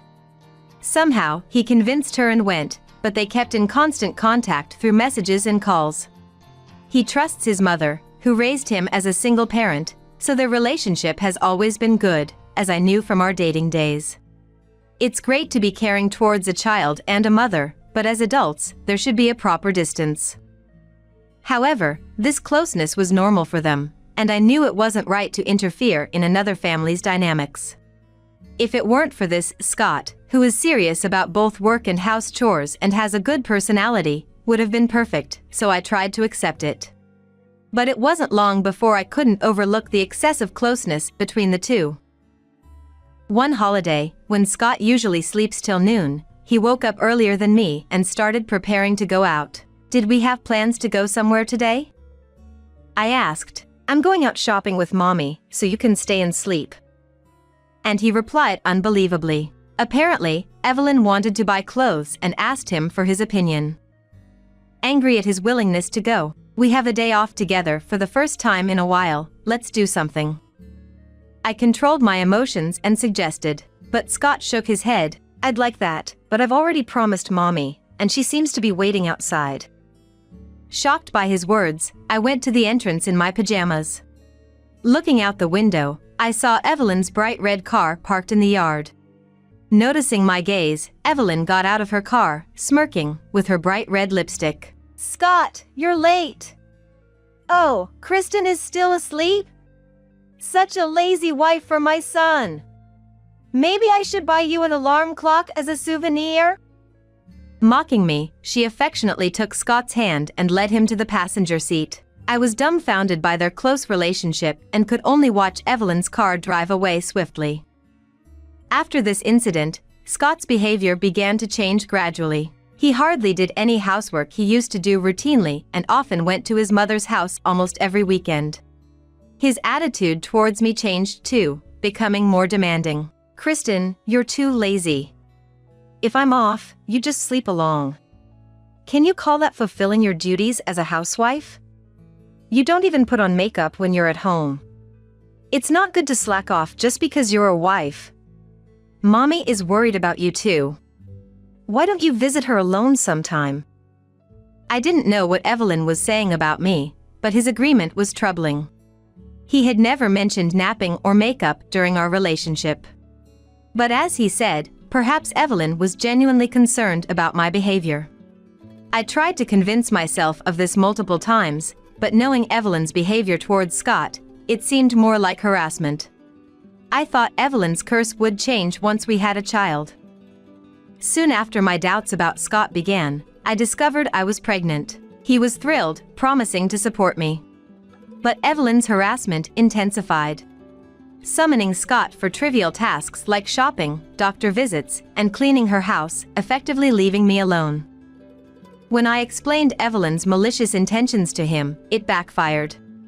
Suddenly, he became infuriated and said, "Every time Mommy sees you, she talks about you. How you should go back to your parents' house, or how you need time alone. Getting angry over such things will affect the baby in your womb. Just indulge in Mommy's feelings." He began leaving me alone more often. As time passed, my morning sickness worsened, and I told him I wanted him to stay with me as much as possible because I felt uneasy being alone. But Scott replied, "What can I do even if I'm with you? Mommy also wanted to be alone during her pregnancy, didn't even want to see Dad's face."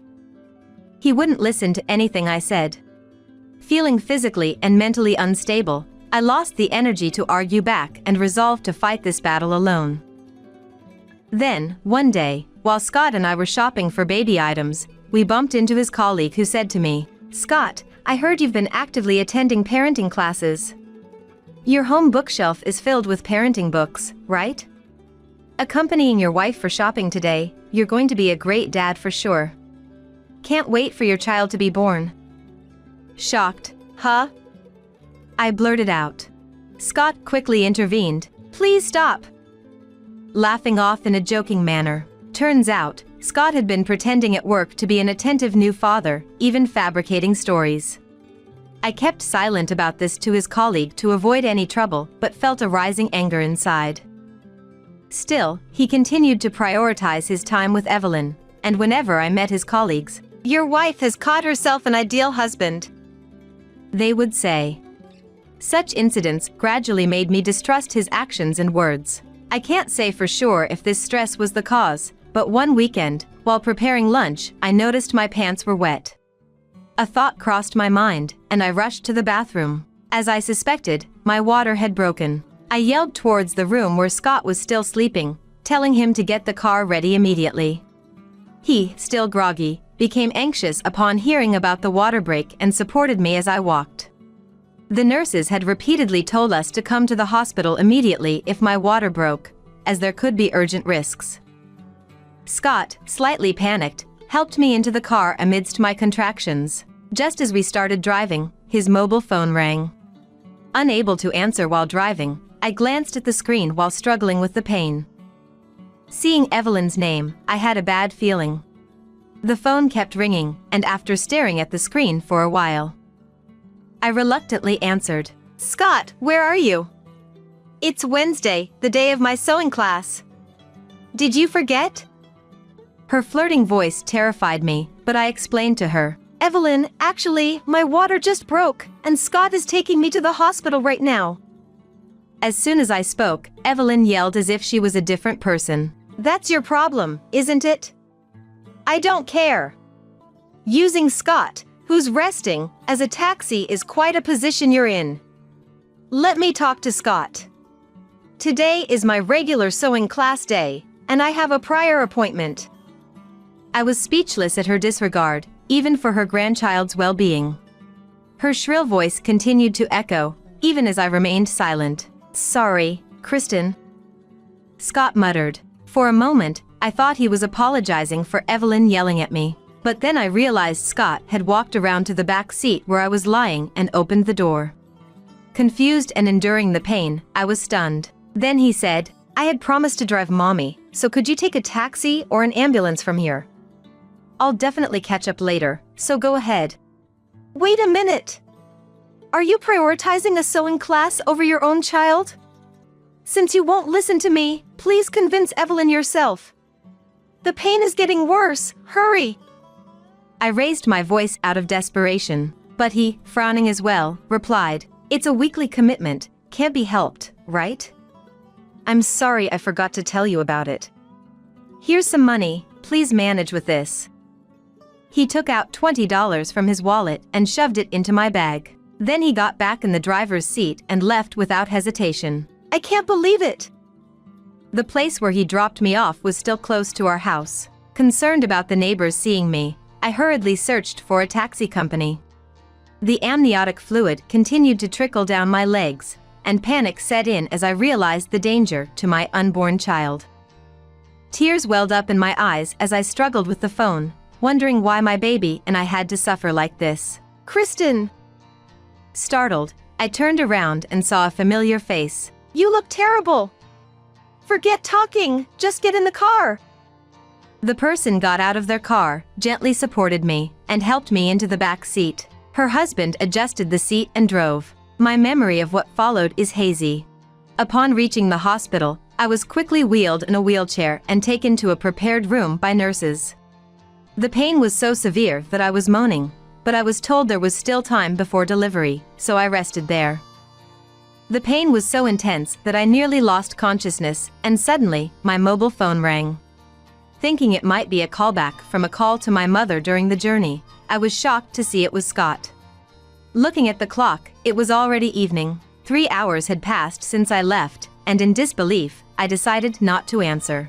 But as the calls persisted, I answered in irritation. "Kristen, help me! I want you to explain the situation." Not a single word of concern for me, and I had no idea what had happened to him. Help me. That's it. Even if he was being eaten by a crocodile, I had no obligation to help someone who could abandon his own child. "Who do you think you are, saying such things?" I yelled through the phone at him and hung up. Some time later, I went into labor alone. Though I wished for Scott's support, I was better off without a foolish man who couldn't prioritize correctly. Instead, a kind nurse supported me, and by late night, my much-awaited baby was born safely. Exhausted, I fell asleep quickly after the birth. The next morning, a nurse came to my room first thing to tell me that Scott had come.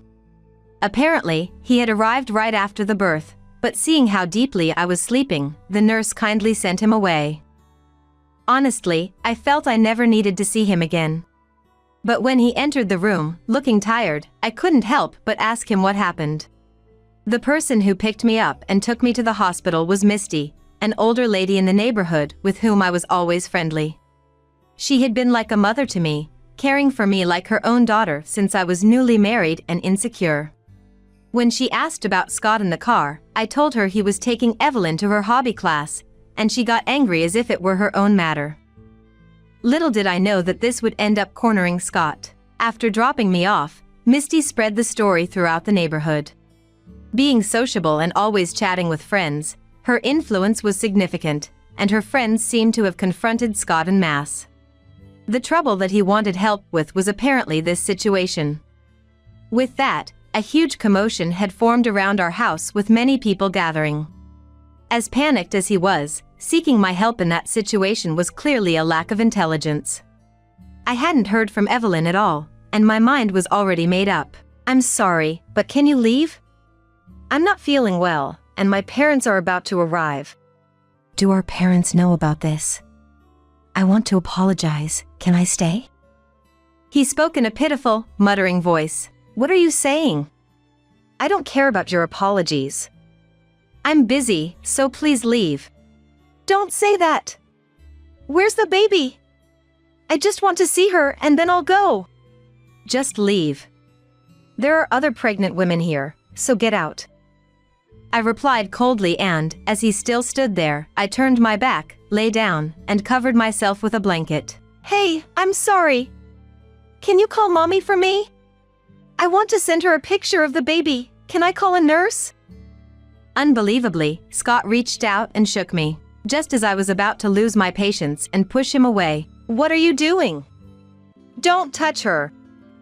My parents entered the room. My mother rushed to my side and pushed him away. How dare you shake someone who just gave birth? And to show up without considering the situation. I'm disappointed in you. Get out now. Her fierceness, which I had never seen before, overwhelmed Scott, and he finally left the room.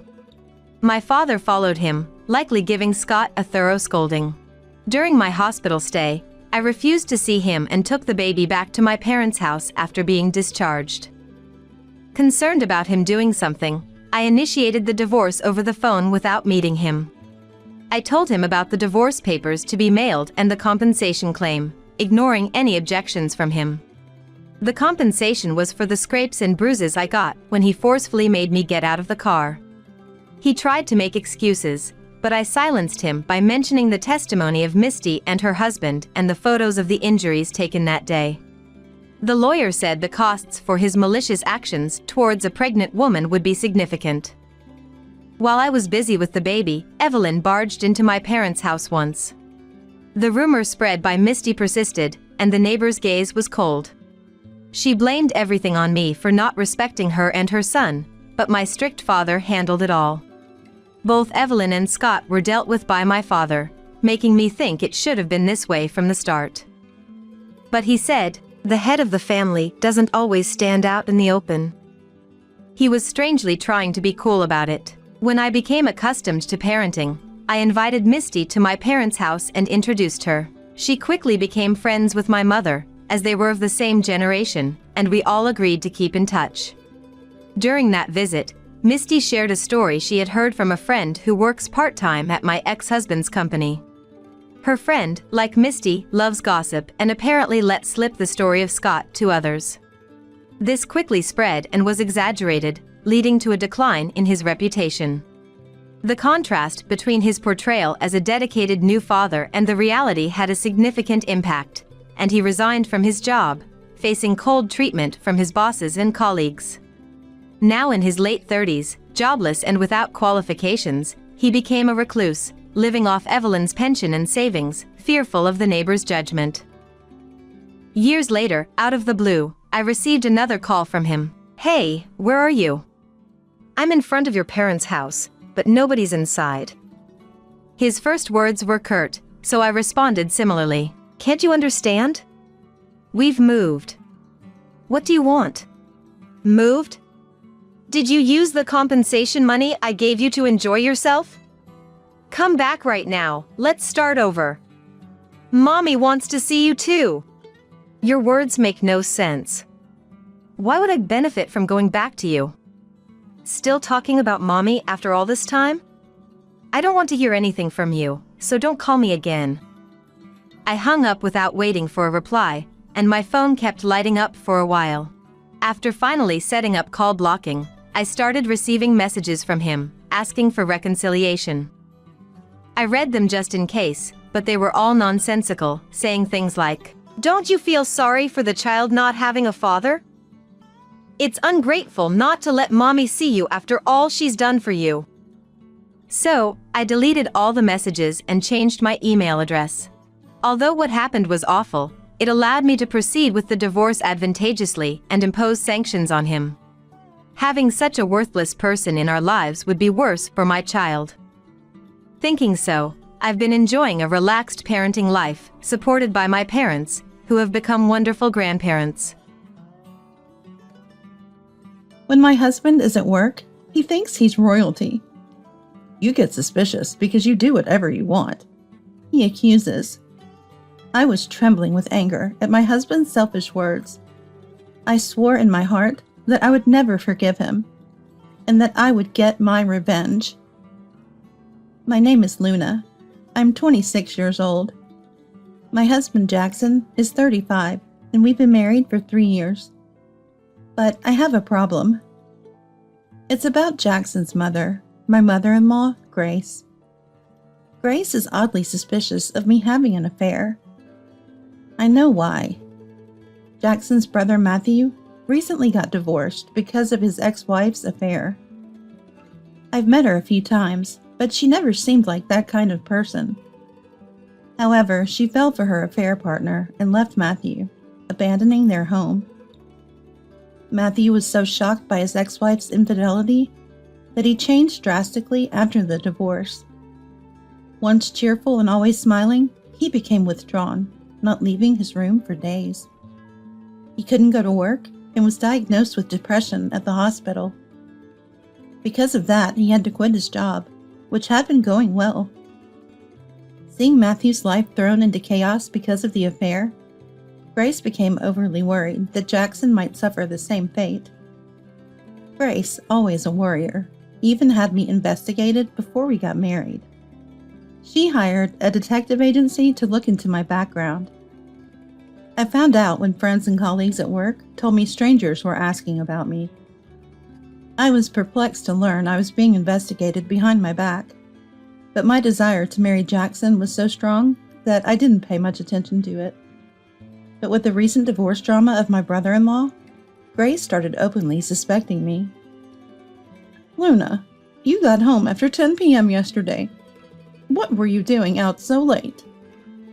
She would ask such things abruptly when I visited my husband's family without even a greeting. I wondered how she knew, but I was working late. I'm handling a big project right now, so I often get home late, I answered. "Can anyone at your company confirm that? Is it okay if I check with them?" Grace asked something so absurd. "Please don't ask my colleagues. It would be a hassle for them." "Well, if that's the case, it can't be helped. Nowadays, you can track someone's location with their cell phone. Set up your phone so I can see your location on my mobile." She kept making unreasonable demands. Normally, I would refuse outright, but I was worried she might really contact my workplace. I had nothing to hide, and if it would keep her quiet, I reluctantly shared my location with Grace, without giving it much thought. However, this turned into a huge hassle. Grace began calling me frequently, even during work hours, whenever I stepped away from the office. "Luna, you're not at your company. What are you doing?" "What do you mean, Grace? I'm working. I'm heading to an important meeting with a client right now." "Really? Isn't that the area known for its busy streets? Are you sure you're not meeting an affair partner under the guise of work?" "The client's office is nearby. I have to go. I'm almost there." This kind of exchange happened over and over. Unable to bear it any longer, I spoke to my husband Jackson about it. "Jackson, you need to do something about Grace. She calls and sends WhatsApp messages nonstop, even when I'm working." "Grace is distressed about Matthew. You know what he went through. Cut her some slack, will you?" He replied dismissively. Meanwhile, Grace's behavior escalated further. One day, I had some free time during a business meeting, so I was discussing the deal with my boss at a cafe in a nearby business hotel. My boss, while looking at the documents, suddenly reeled back in surprise. I turned around to see an enraged Grace standing there. "Luna, are you on a date here under the pretext of work?" She glanced at my boss's ring. Well, well, the other person is married too. What are two married people doing together?" She said loudly. "What are you talking about, Grace? This person is my boss. We're having a meeting before meeting with our client." I hastily replied and managed to send Grace away. After apologizing profusely to my boss, I somehow managed to defuse the situation, but I was at my limit. When I got home, Jackson was already there, watching TV. I told him about what happened. Jackson said, "Grace jumped to conclusions, huh? That's unfortunate. But don't get upset over every little thing like this." He responded nonchalantly, It's not just me. She's causing trouble for my boss, too. It's really a problem. Please talk to Grace about it, Jackson. But he was unhelpful. You just need to be careful not to arouse suspicion. Then Grace will eventually calm down. He refused to take it seriously.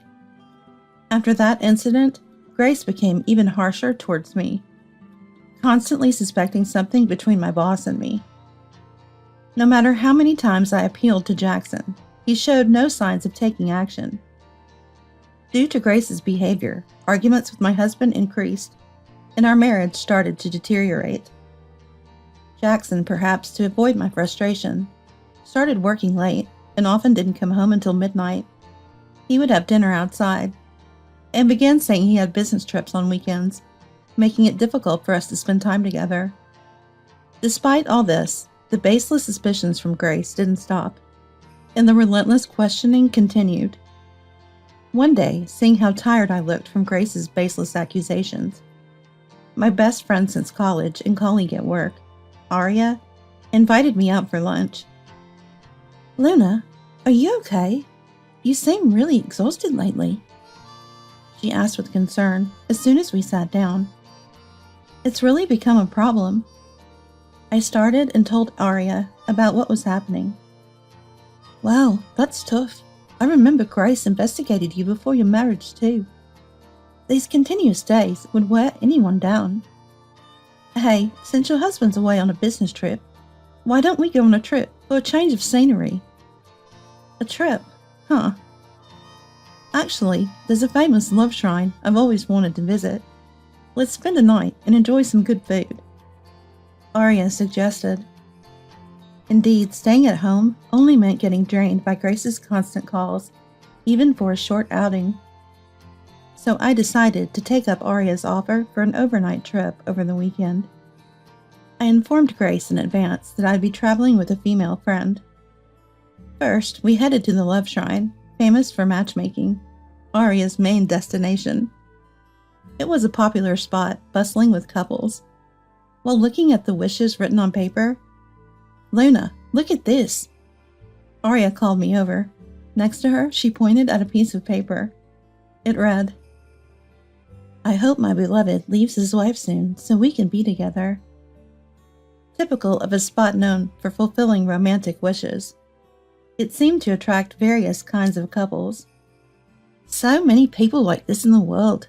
No wonder Luna's mother-in-law is so paranoid," Aria murmured. "Ah, the person who wrote this over there?" She pointed, and I couldn't believe what I saw and instinctively hid. "What's wrong?" Aria was surprised by my sudden move. "Jackson." "What?"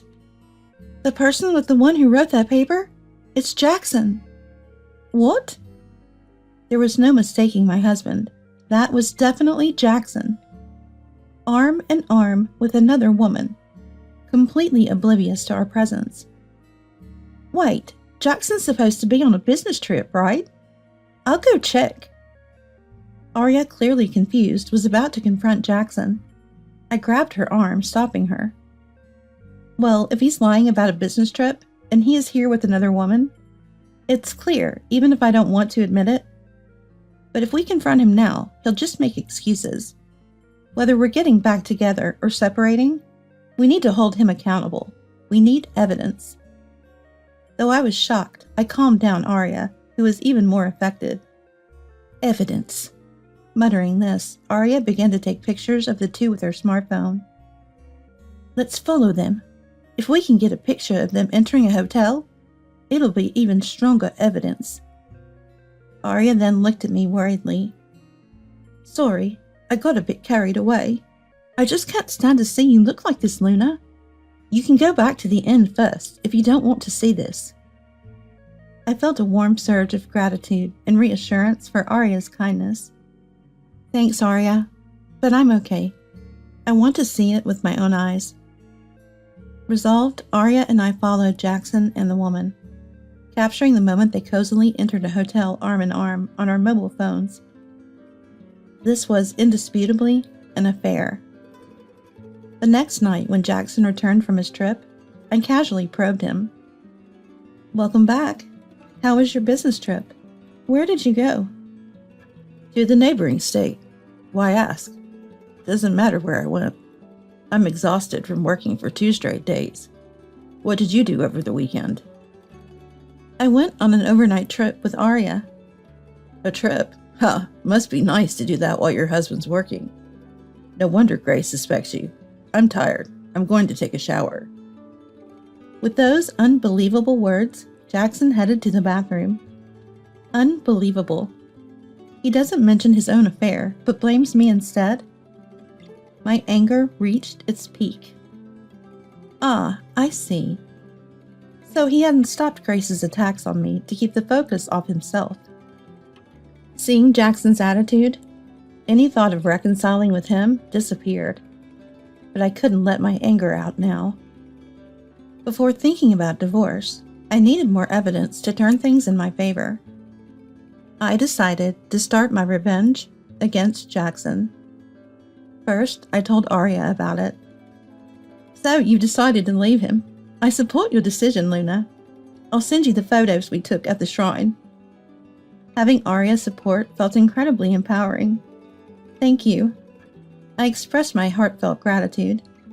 Then I began to gather solid evidence of Jackson's affair. Unaware that I was onto him, Jackson was quite careless. His phone wasn't locked, and their WhatsApp exchanges were full of incriminating evidence. They had also exchanged numerous photos, and I was able to figure out the woman's identity and address. With solid evidence in hand, I pondered my next move. Meanwhile, Jackson, oblivious to my actions, approached me. We're gathering at my parents' house for Christmas this year. Get ready for that. Understood. Oh, and I have work on Christmas, so I'll probably stay at the office. I'll head directly to my parents' house the next day around noon. How effortlessly he lied. So he was planning to spend Christmas with her. As I thought about this, with a detached feeling. Hey, are you listening? Don't laze around just because I'm not there on Christmas. As usual, send out Christmas cards with both our names. Jackson ordered arrogantly. That's it, I realized. The perfect revenge. Of course, I'll write and send out the Christmas cards with our names on them, I replied. I put extra effort into the Christmas cards and mailed them. Having done what needed to be done, I felt relieved as Christmas approached. The next day, I visited Jackson's parents' house around noon, expecting him to have arrived. When I got there, the house was in an uproar. Seeing me, Jackson confronted me loudly. What the hell is this Christmas card about? He had seen the card I made. What do you mean? I just properly informed Grace and the others about your activities. I answered calmly. I had included a photo of Jackson cozying up with his mistress and a screenshot of their WhatsApp conversation, expressing love and future plans. You betrayed Luna and had an affair. It was you all along. Grace exploded in anger. Matthew, too, was furious with Jackson. Knowing how much I suffered from my ex-wife's affair, you did the same thing to Luna. You're the lowest. He looked ready to hit Jackson. No, that's not true. It's a misunderstanding. The woman is a junior colleague, nothing more. Jackson desperately tried to calm Grace and Matthew. Luna, doing this kind of payback just because you're suspected is in poor taste. He continued. I see. He still won't admit it, but I was prepared. I laid out all the evidence I'd collected on the table. Then maybe you'd like to explain all this evidence. The family looked shocked at the evidence displayed. So the affair is true. What have you done? Grace said coldly. I thought you knew how much I detest infidelity. You've betrayed not just Luna, but our entire family. You're no son of mine. Don't ever step foot in this house again. She continued.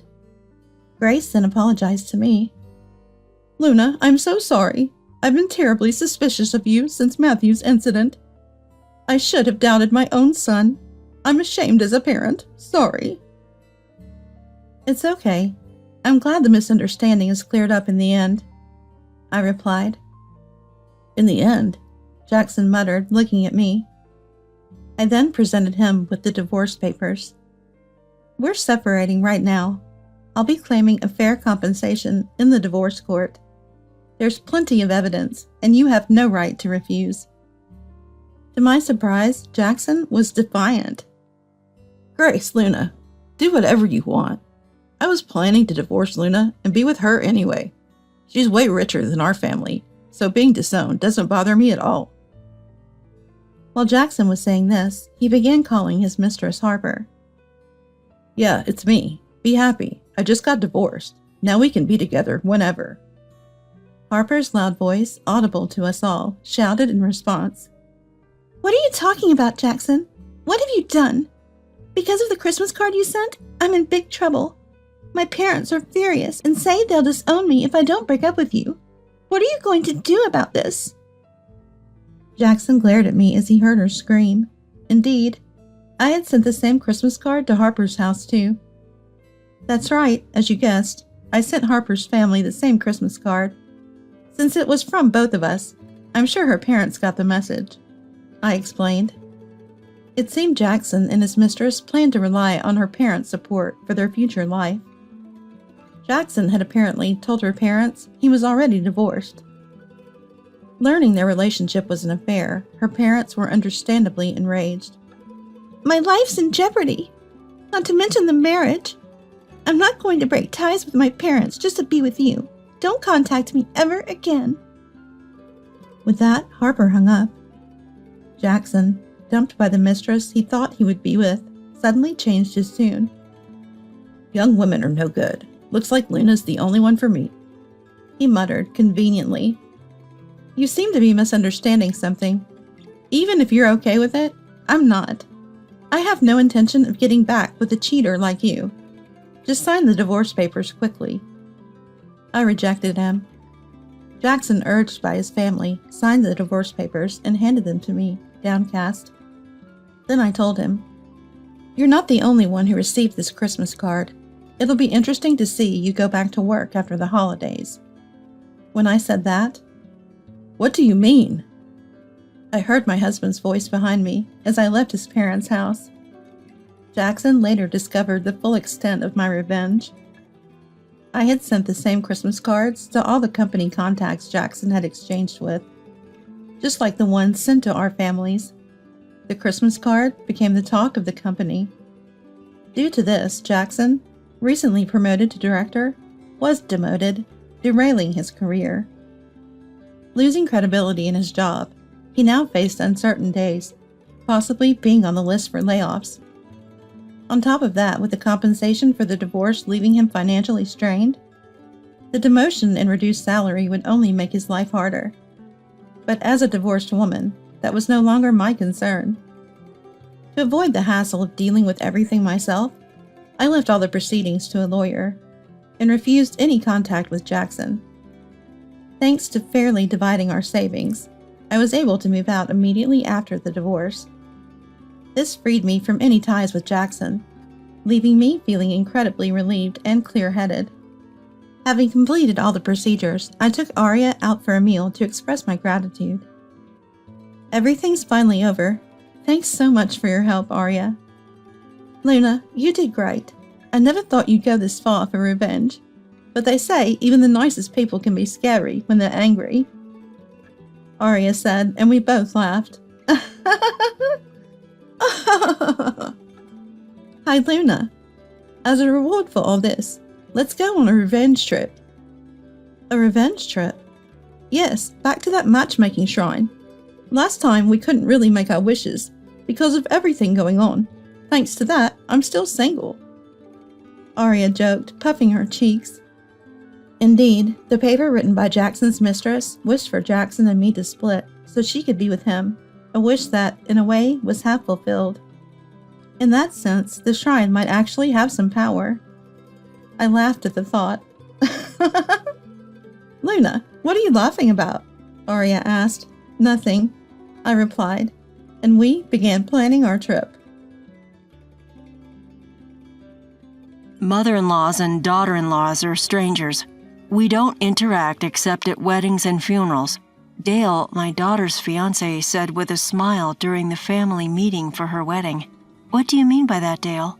In your family and mine, we live in different worlds. Dale suddenly raised his voice at Mimi. That's right, Mimi. Mother-in-law? I was actually against welcoming you as a wife. Misty, Dale's mother, began with a weary tone. What?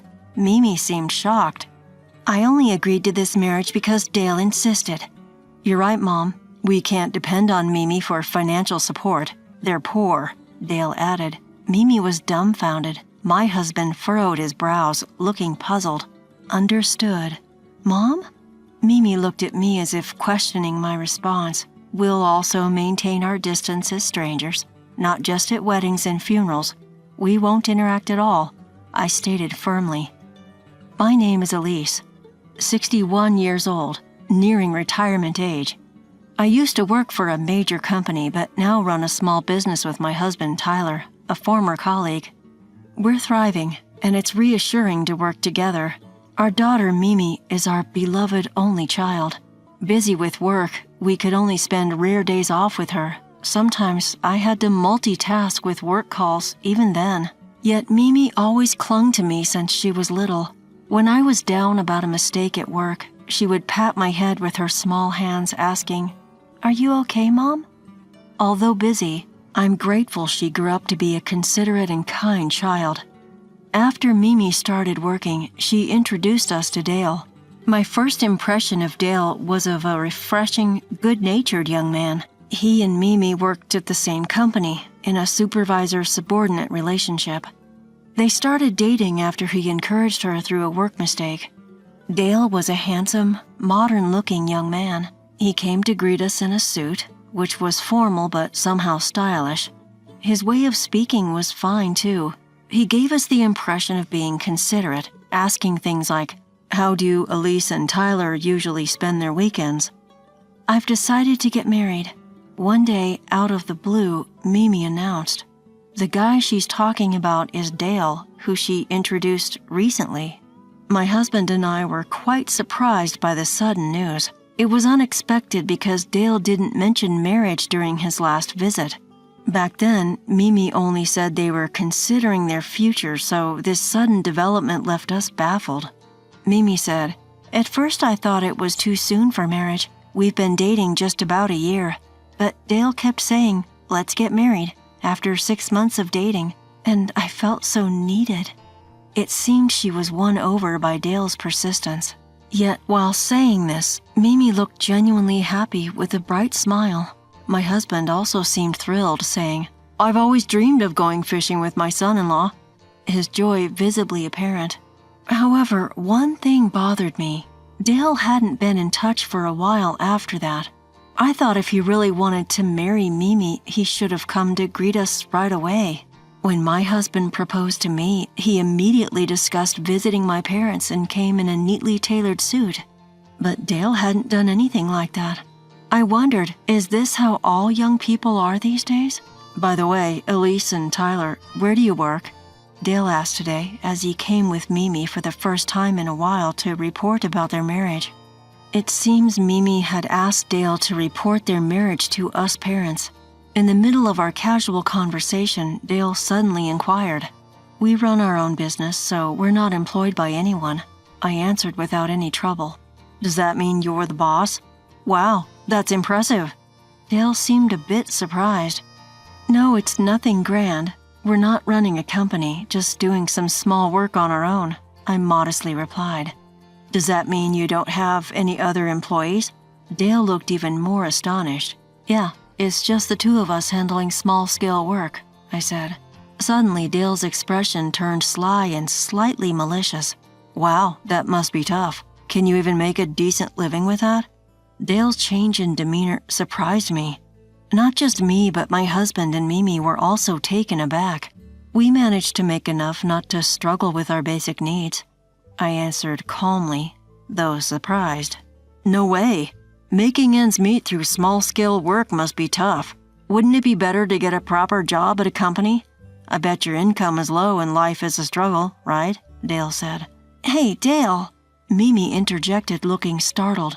"No, Mimi, you should understand this too. Being employed at a proper company and becoming a high-income earner like me or my dad, that's normal," Dale said, looking smug. Mimi argued back, not backing down. "That's not true. Any job can be great if you take pride in it. Being a company employee isn't everything." "Well, Mimi, being raised by Elise and Tyler who run a small business, this might be hard for you to understand." Sorry, Dale said, laughing it off. My husband frowned and Mimi kept apologizing with a guilty face. I felt quite upset by Dale's attitude. Then, on the day of the family meeting for the wedding, we met Dale again, who hadn't apologized since his disrespectful marriage announcement. No apologies came through Mimi either. "Mom, Dad, I'm really sorry," Mimi said, looking pained at the entrance of the restaurant where the family meeting was held. But Dale and his mother, Misty, stood next to her, smirking without a hint of apology. In contrast, Dale's father, Dom, was silent, almost invisible. "Thank you for your time today," Mimi politely thanked Dale's parents. "No problem. Dale insisted. You should be thanking us," Misty said with a nasty smile, making Mimi's face tense. Misty's condescending attitude was clearly off-putting. The meal as a family began. Mimi tried to initiate conversation, but Dale only gave vague responses. Misty laughed in a way that seemed to look down on us. Then Dale suddenly said, "Mother-in-laws and daughter-in-laws are strangers. We don't interact except at weddings and funerals." "What do you mean, Dale?" Mimi asked in shock. "It means exactly what I said. In your family and mine, we live in different worlds." Dale raised his voice at Mimi. "That's right, Mimi." "Mother-in-law?" "I was actually against welcoming you as a wife," Misty started, sounding resigned. "What?" Mimi seemed deeply shocked. "Dale insisted on the marriage, so I reluctantly gave my permission," Misty, Dale's mother, said. "That's right. Mimi's family is poor, so it would be troublesome if they relied on us financially," Dale added. "Elise and Tyler run a small, unstable business, right? My family is different. My dad has a high-ranking position in a top-tier company, and honestly, we're not struggling with money," Dale continued while his mother laughed along. "Your family and ours are different. Even if you marry Dale for his money, don't expect us to take care of your family's financial problems. You should be grateful we even allowed this marriage." "Such a thing." Mimi stood dumbfounded, her face turning pale. "Understood," I said quietly. "Mom?" Mimi looked at me, her eyes brimming with tears, on the verge of crying. "We'll also maintain our distance, not just at weddings and funerals, but in all matters. We'd prefer if you also refrain from involving yourself with our family in the future," I said firmly. "Of course. I don't want to be associated with bottom-tier jobs like Elise and Tyler's," Dale said, laughing as if it was obvious. "Oh, Dale, you shouldn't say the truth like that," Misty laughed, looking at Dale. "Mom?" A tear rolled down Mimi's cheek. Today was the wedding day. I had repeatedly advised Mimi to call off the wedding, but she refused, and her reason was shocking. "Dale is threatening me. I want to continue at my current job, but Dale said if I break off the engagement, he'll spread lies about me at work." Dale's true colors were finally evident to Mimi. He was not only Mimi's superior, but highly trusted by others. He seemed to be wearing multiple masks of deception. Apparently, he was popular with women, and his colleagues envied his marriage. But that was only until today. Today, I planned to bring Dale down to rock bottom. The wedding ceremony went smoothly, and it was time for the reception to begin. Mimi entered with Dale, her smile strained. She seemed to be forcing herself, and my husband looked worriedly at her. Oblivious to Mimi's struggle, Dale was waving cheerfully at the company executives, colleagues, and subordinates he invited to the reception. Then the moment finally arrived. The host announced, "Now we will have a toast by the bride's mother, Elise." Applause erupted instantly. Dale and Mimi's colleagues from their company clapped, smiling at us. "Thank you for gathering here today. as the mother of the bride and the co-owner of a law firm. Yes, I actually run a law firm with my husband. Originally, I held a position in a major law corporation, but I decided to start my own firm and do things my way. It turned out to be a great success. Though we handle fewer cases as a duo, we have many high-profile clients, including listed and famous companies, thanks to referrals from my previous firm. In fact, I had some connections with executives from Dale and Mimi's company due to my past job. That's why I had explained the situation to the company's executives in advance and invited them to the reception. When I mentioned being a lawyer, Dale was visibly shocked, likely because it was not the job he expected. Misty, Dale's mother, had an amusingly distorted smile. Dale confronted Mimi. "Wait, Elise and Tyler are almost incomeless with their shabby jobs, right?" Upon hearing that my husband and I were lawyers, Misty, recalling her previous rude behavior, looked pale. Then the entertainment segment began. We planned to show a video, and I had already informed the reception staff about it. I specialize in cases involving victims of infidelity. Due to my profession, I always make sure to record anything significant for potential evidence. Of course, the video that played was from the family meeting day. Of course, I don't want to be associated with bottom-tier jobs like Elise and Tyler's. "Oh, Dale, you shouldn't say the truth like that." Dale's laughter and his mother's loud guffaws played in the video. Contrasting the video, Dale yelled, "What's this about? Mimi, stop it now." Misty was desperately trying to cover up, telling Dale's relatives, "It was just a joke, merely part of the entertainment." My husband commented loudly, "Amazing how they think that's entertainment," making Misty turn from pale to white. The condescending remarks they made about us blasted through the speakers, embarrassing Dale and his mother.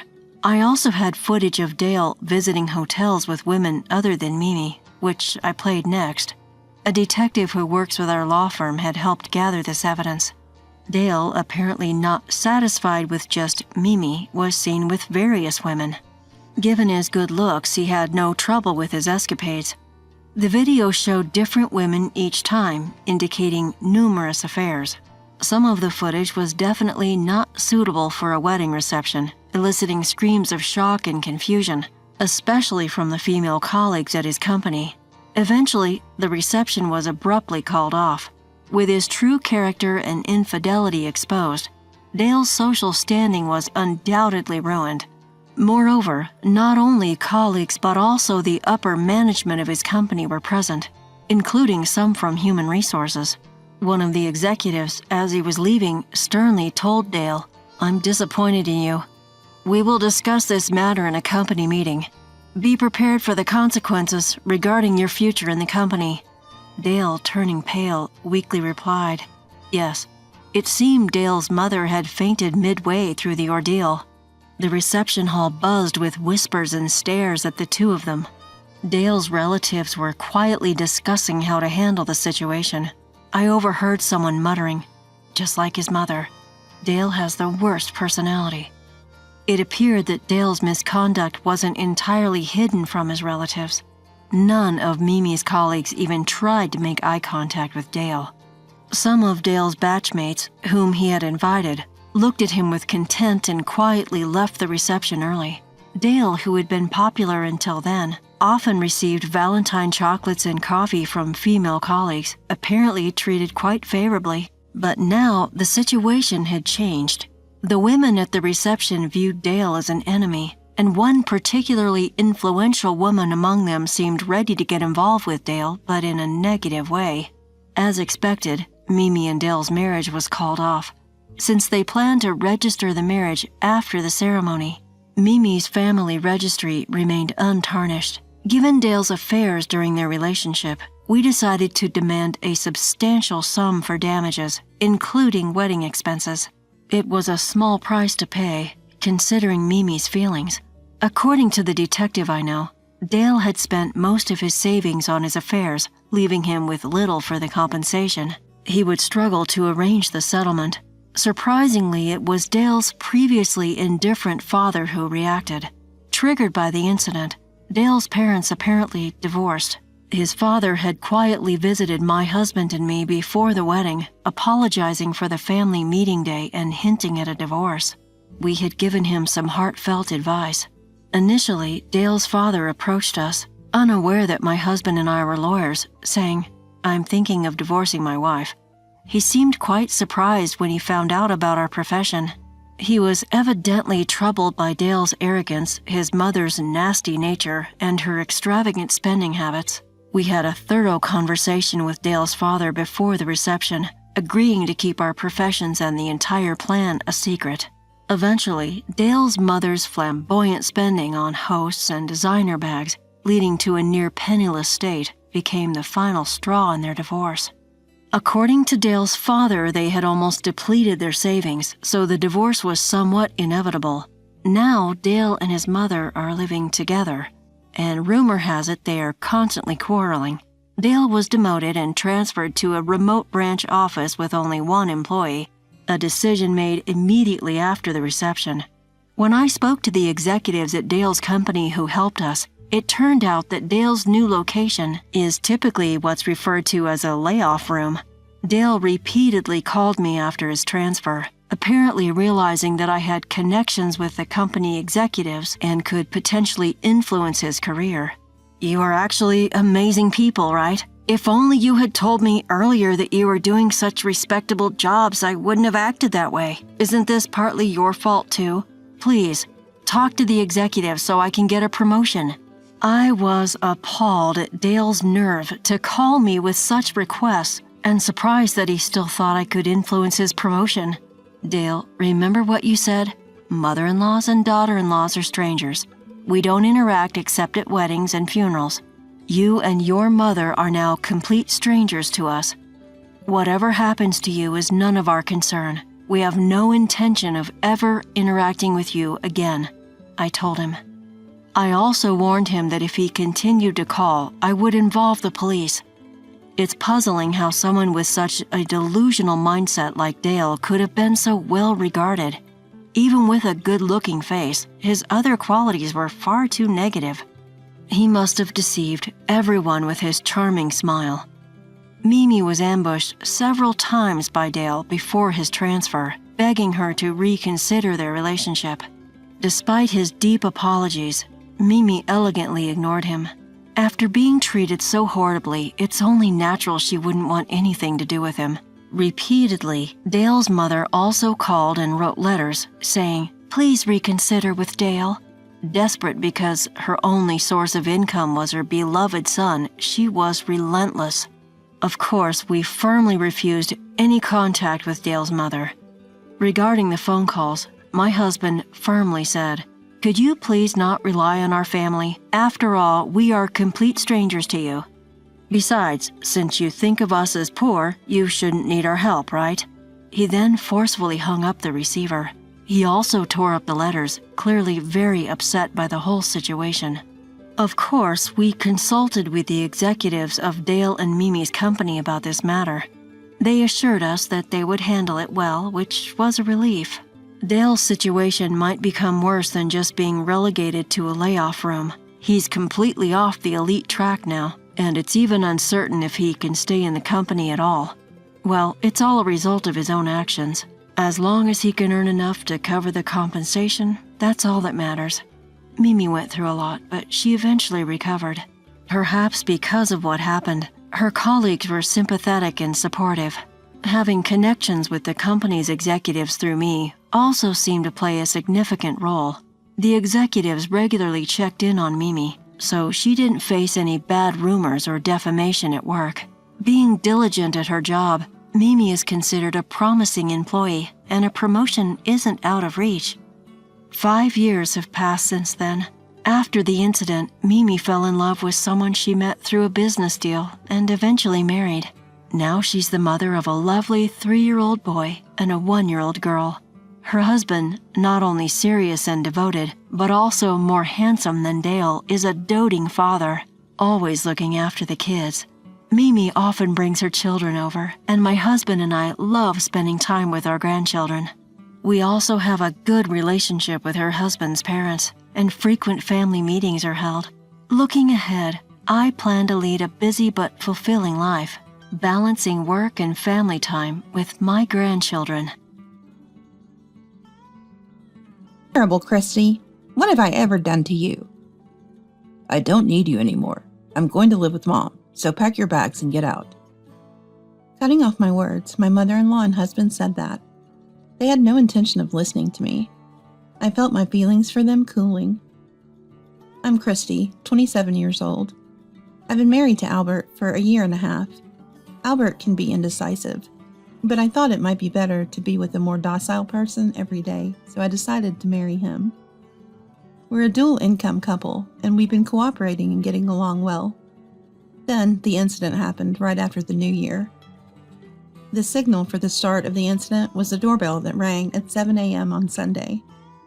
We, as a dual-income couple, are still asleep at 7 a.m. on Sundays. We're too tired from the weekdays to wake up easily. But we finally gave in to the persistent doorbell, ringing again and again.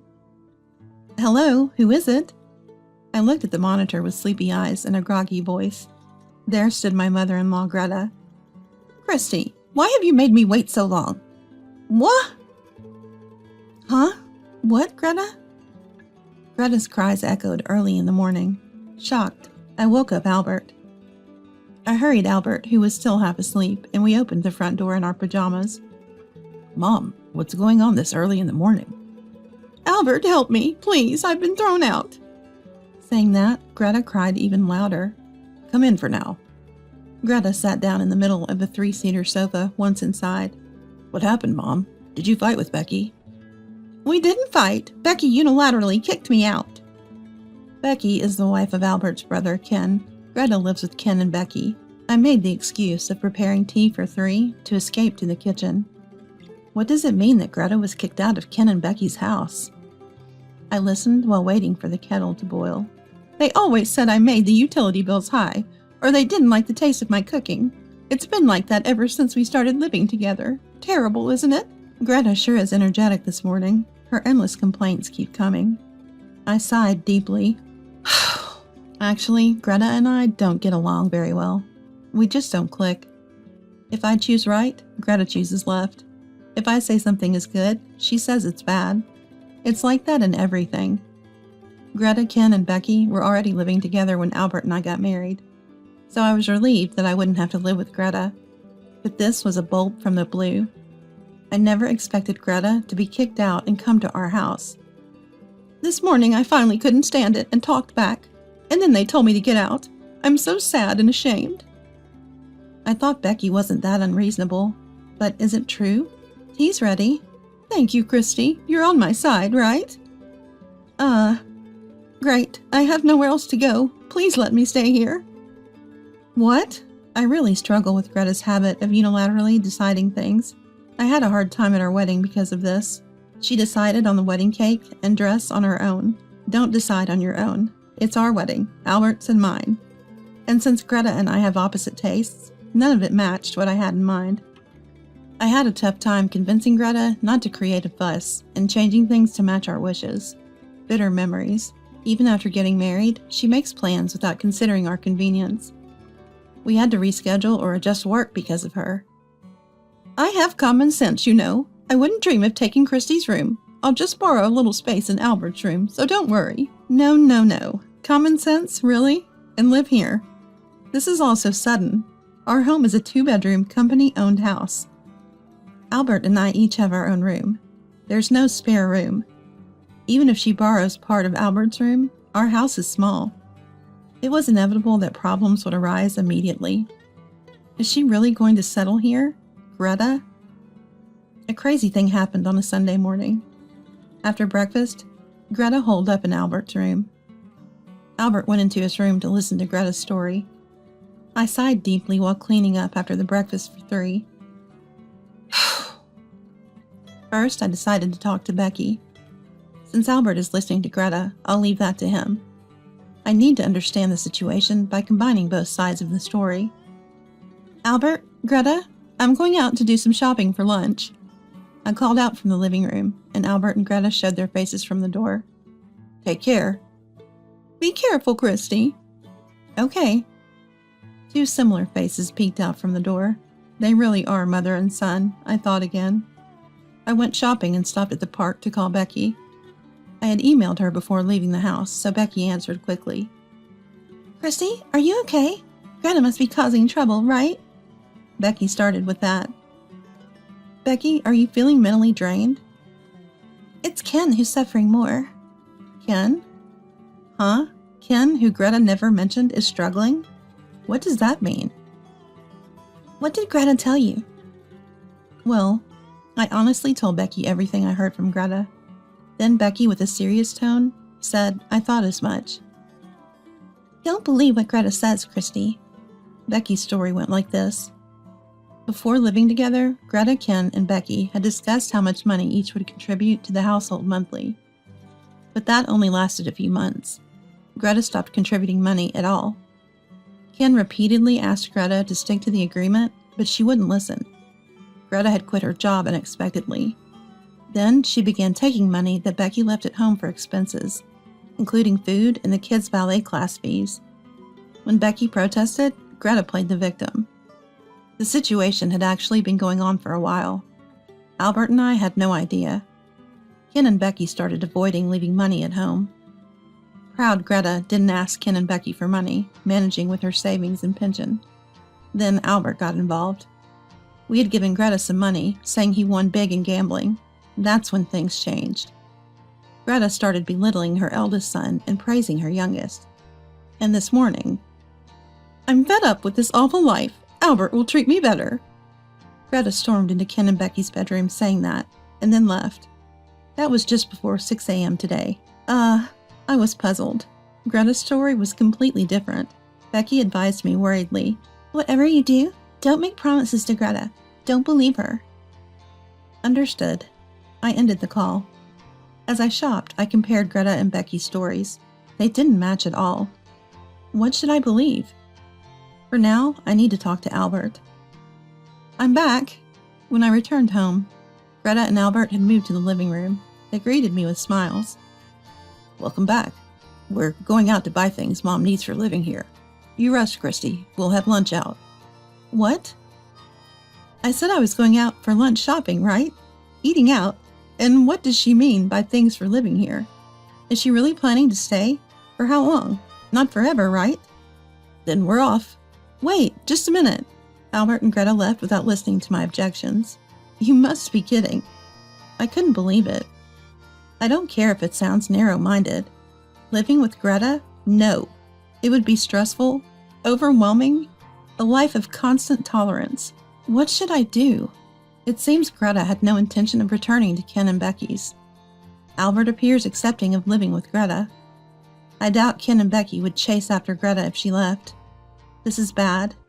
I'm at a complete disadvantage. I feel like despairing, complaining and rolling onto my bed. I suddenly felt something off. The arrangement of my cosmetics was different. Did Greta use them? If she wanted to use them, she could have asked. But more than that, I don't like someone entering my room without permission. I don't have proof yet that Greta entered my room and used my makeup, but I felt a sense of disgust. Perhaps I'm being overly sensitive after hearing Becky's story. Still, I definitely felt something was off. I started to search my room anxiously. Closet, bookshelf, small item storage. Ah! I exclaimed involuntarily. $100 was missing from the $300 I had put in a drawer to deposit in the bank tomorrow. There should have been $300, but only $200 was there. No way! Becky's story seemed more credible now. Her previous information and the missing $100, the image of Greta taking money from our home became vivid in my mind. I felt alarmed. I couldn't handle living with someone I didn't get along with, especially if money issues were involved. This couldn't go on. I absolutely couldn't live with Greta. Albert and Greta returned at 9 p.m. I finally got to talk to Albert when Greta went to take a bath. Hey, what are we going to do about Greta? She's going to live here. I don't want that. I can't live with her. Huh? What's that about? What can I say? You're heartless. Mom was kicked out of Ken's house. It seems she left on her own. I talked to Becky. Even so, we can't just turn away Mom with nowhere to go. Not right away. She could rent an apartment or something. Once she's ready, she could move there. You know, Greta and I don't get along. You're just dismissing all of Mom's concerns. You were the one complaining about her, remember? Was I? I forgot. But living together isn't so bad. Mom said she'll contribute to the household. I don't trust her promises. Christy, that's terrible. What have I done to you? A high-pitched scream came from behind. Greta had come out of the bath and into the living room. It hadn't even been 5 minutes. You think that about me? I can't leave my dear Albert with someone like you. Break up. Huh? Break up? That escalated quickly. Albert is wonderful. He respects his parents and is caring, much better than Ken. It's a shame he's the second son. I can't let someone as twisted as you have him. Break up. I'll live with Albert. Leave. Greta was ranting but somehow smiling. Something was off. Greta, why are you smiling like that? What? You finished your bath too quickly. Were you waiting outside the room, hoping I'd say something wrong? Your hair is dry, but I didn't hear a hairdryer. That's not true. How rude. Greta was clearly flustered. Looking at Albert, he was avoiding eye contact. How obvious. They were conspiring to kick me out. I felt anger towards them.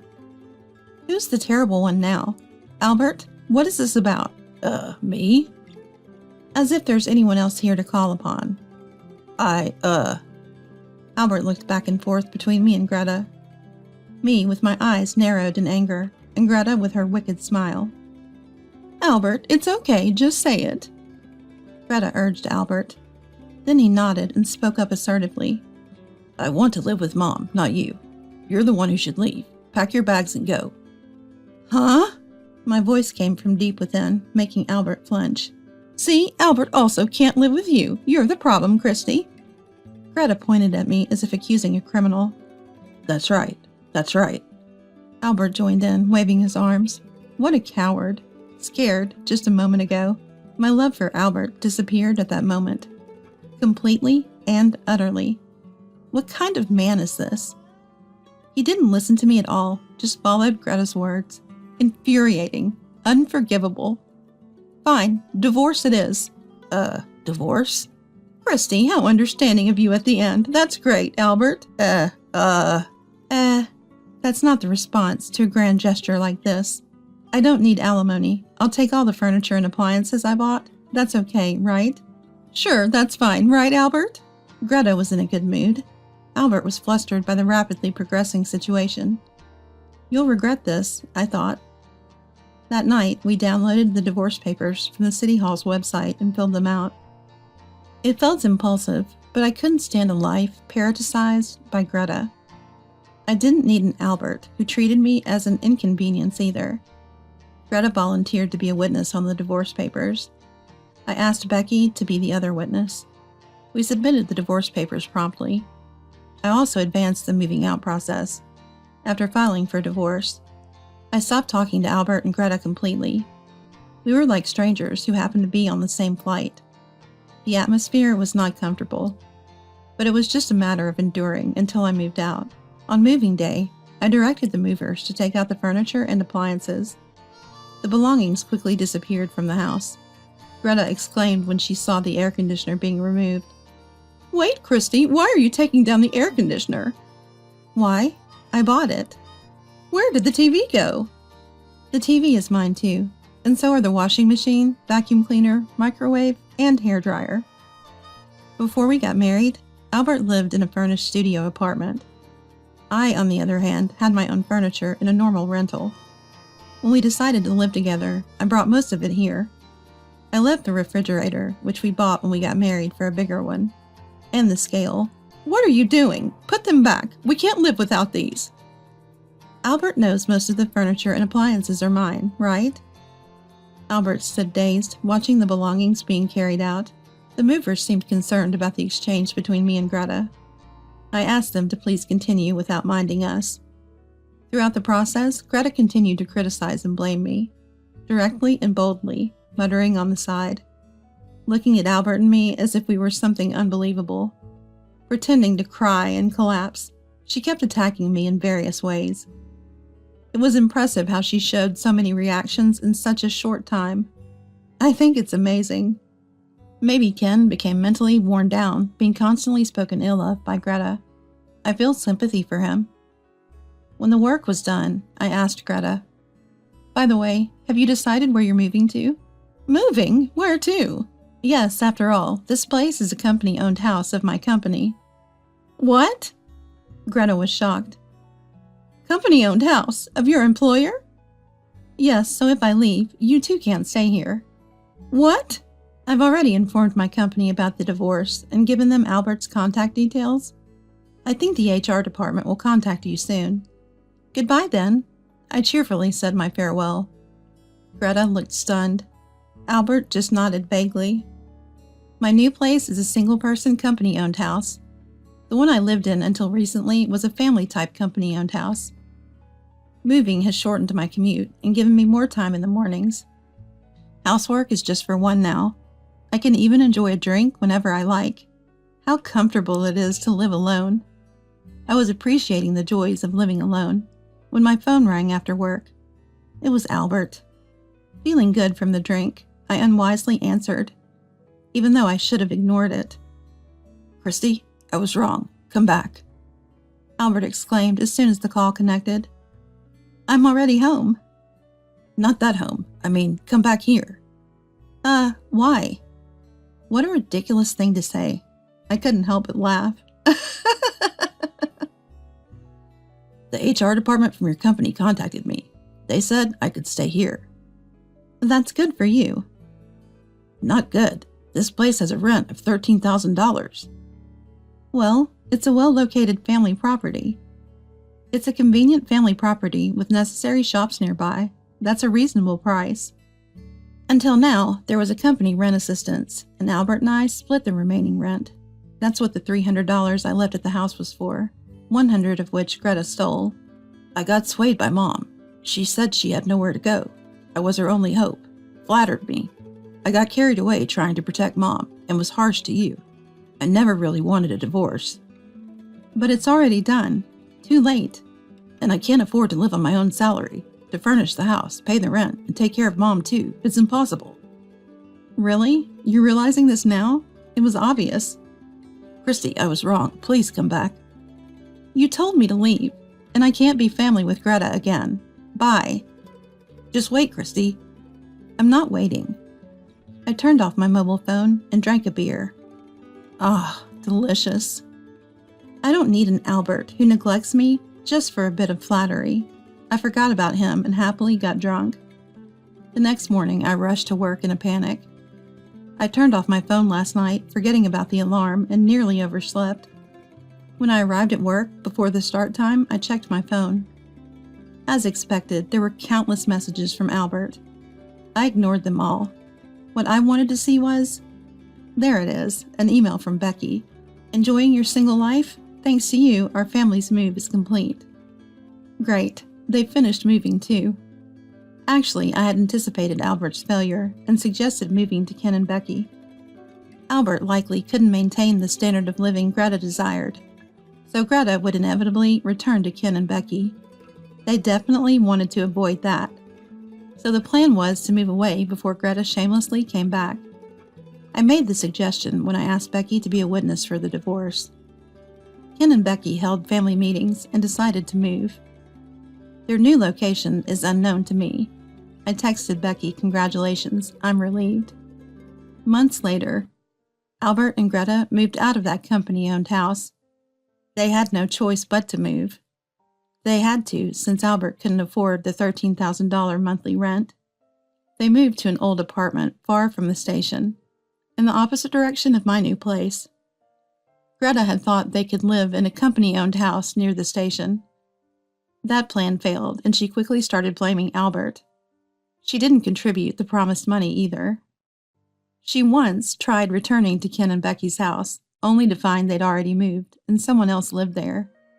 Lost and disappointed, she returned to Albert's place, unleashing her bad mood. Albert kept contacting me for help. I'm not involved. I enjoy being alone. Recently, I got tired of Albert's frequent updates and changed my phone number. Now I won't be bothered by annoying Greta. No more worries about being stuck with a man who can't stand up to his mom.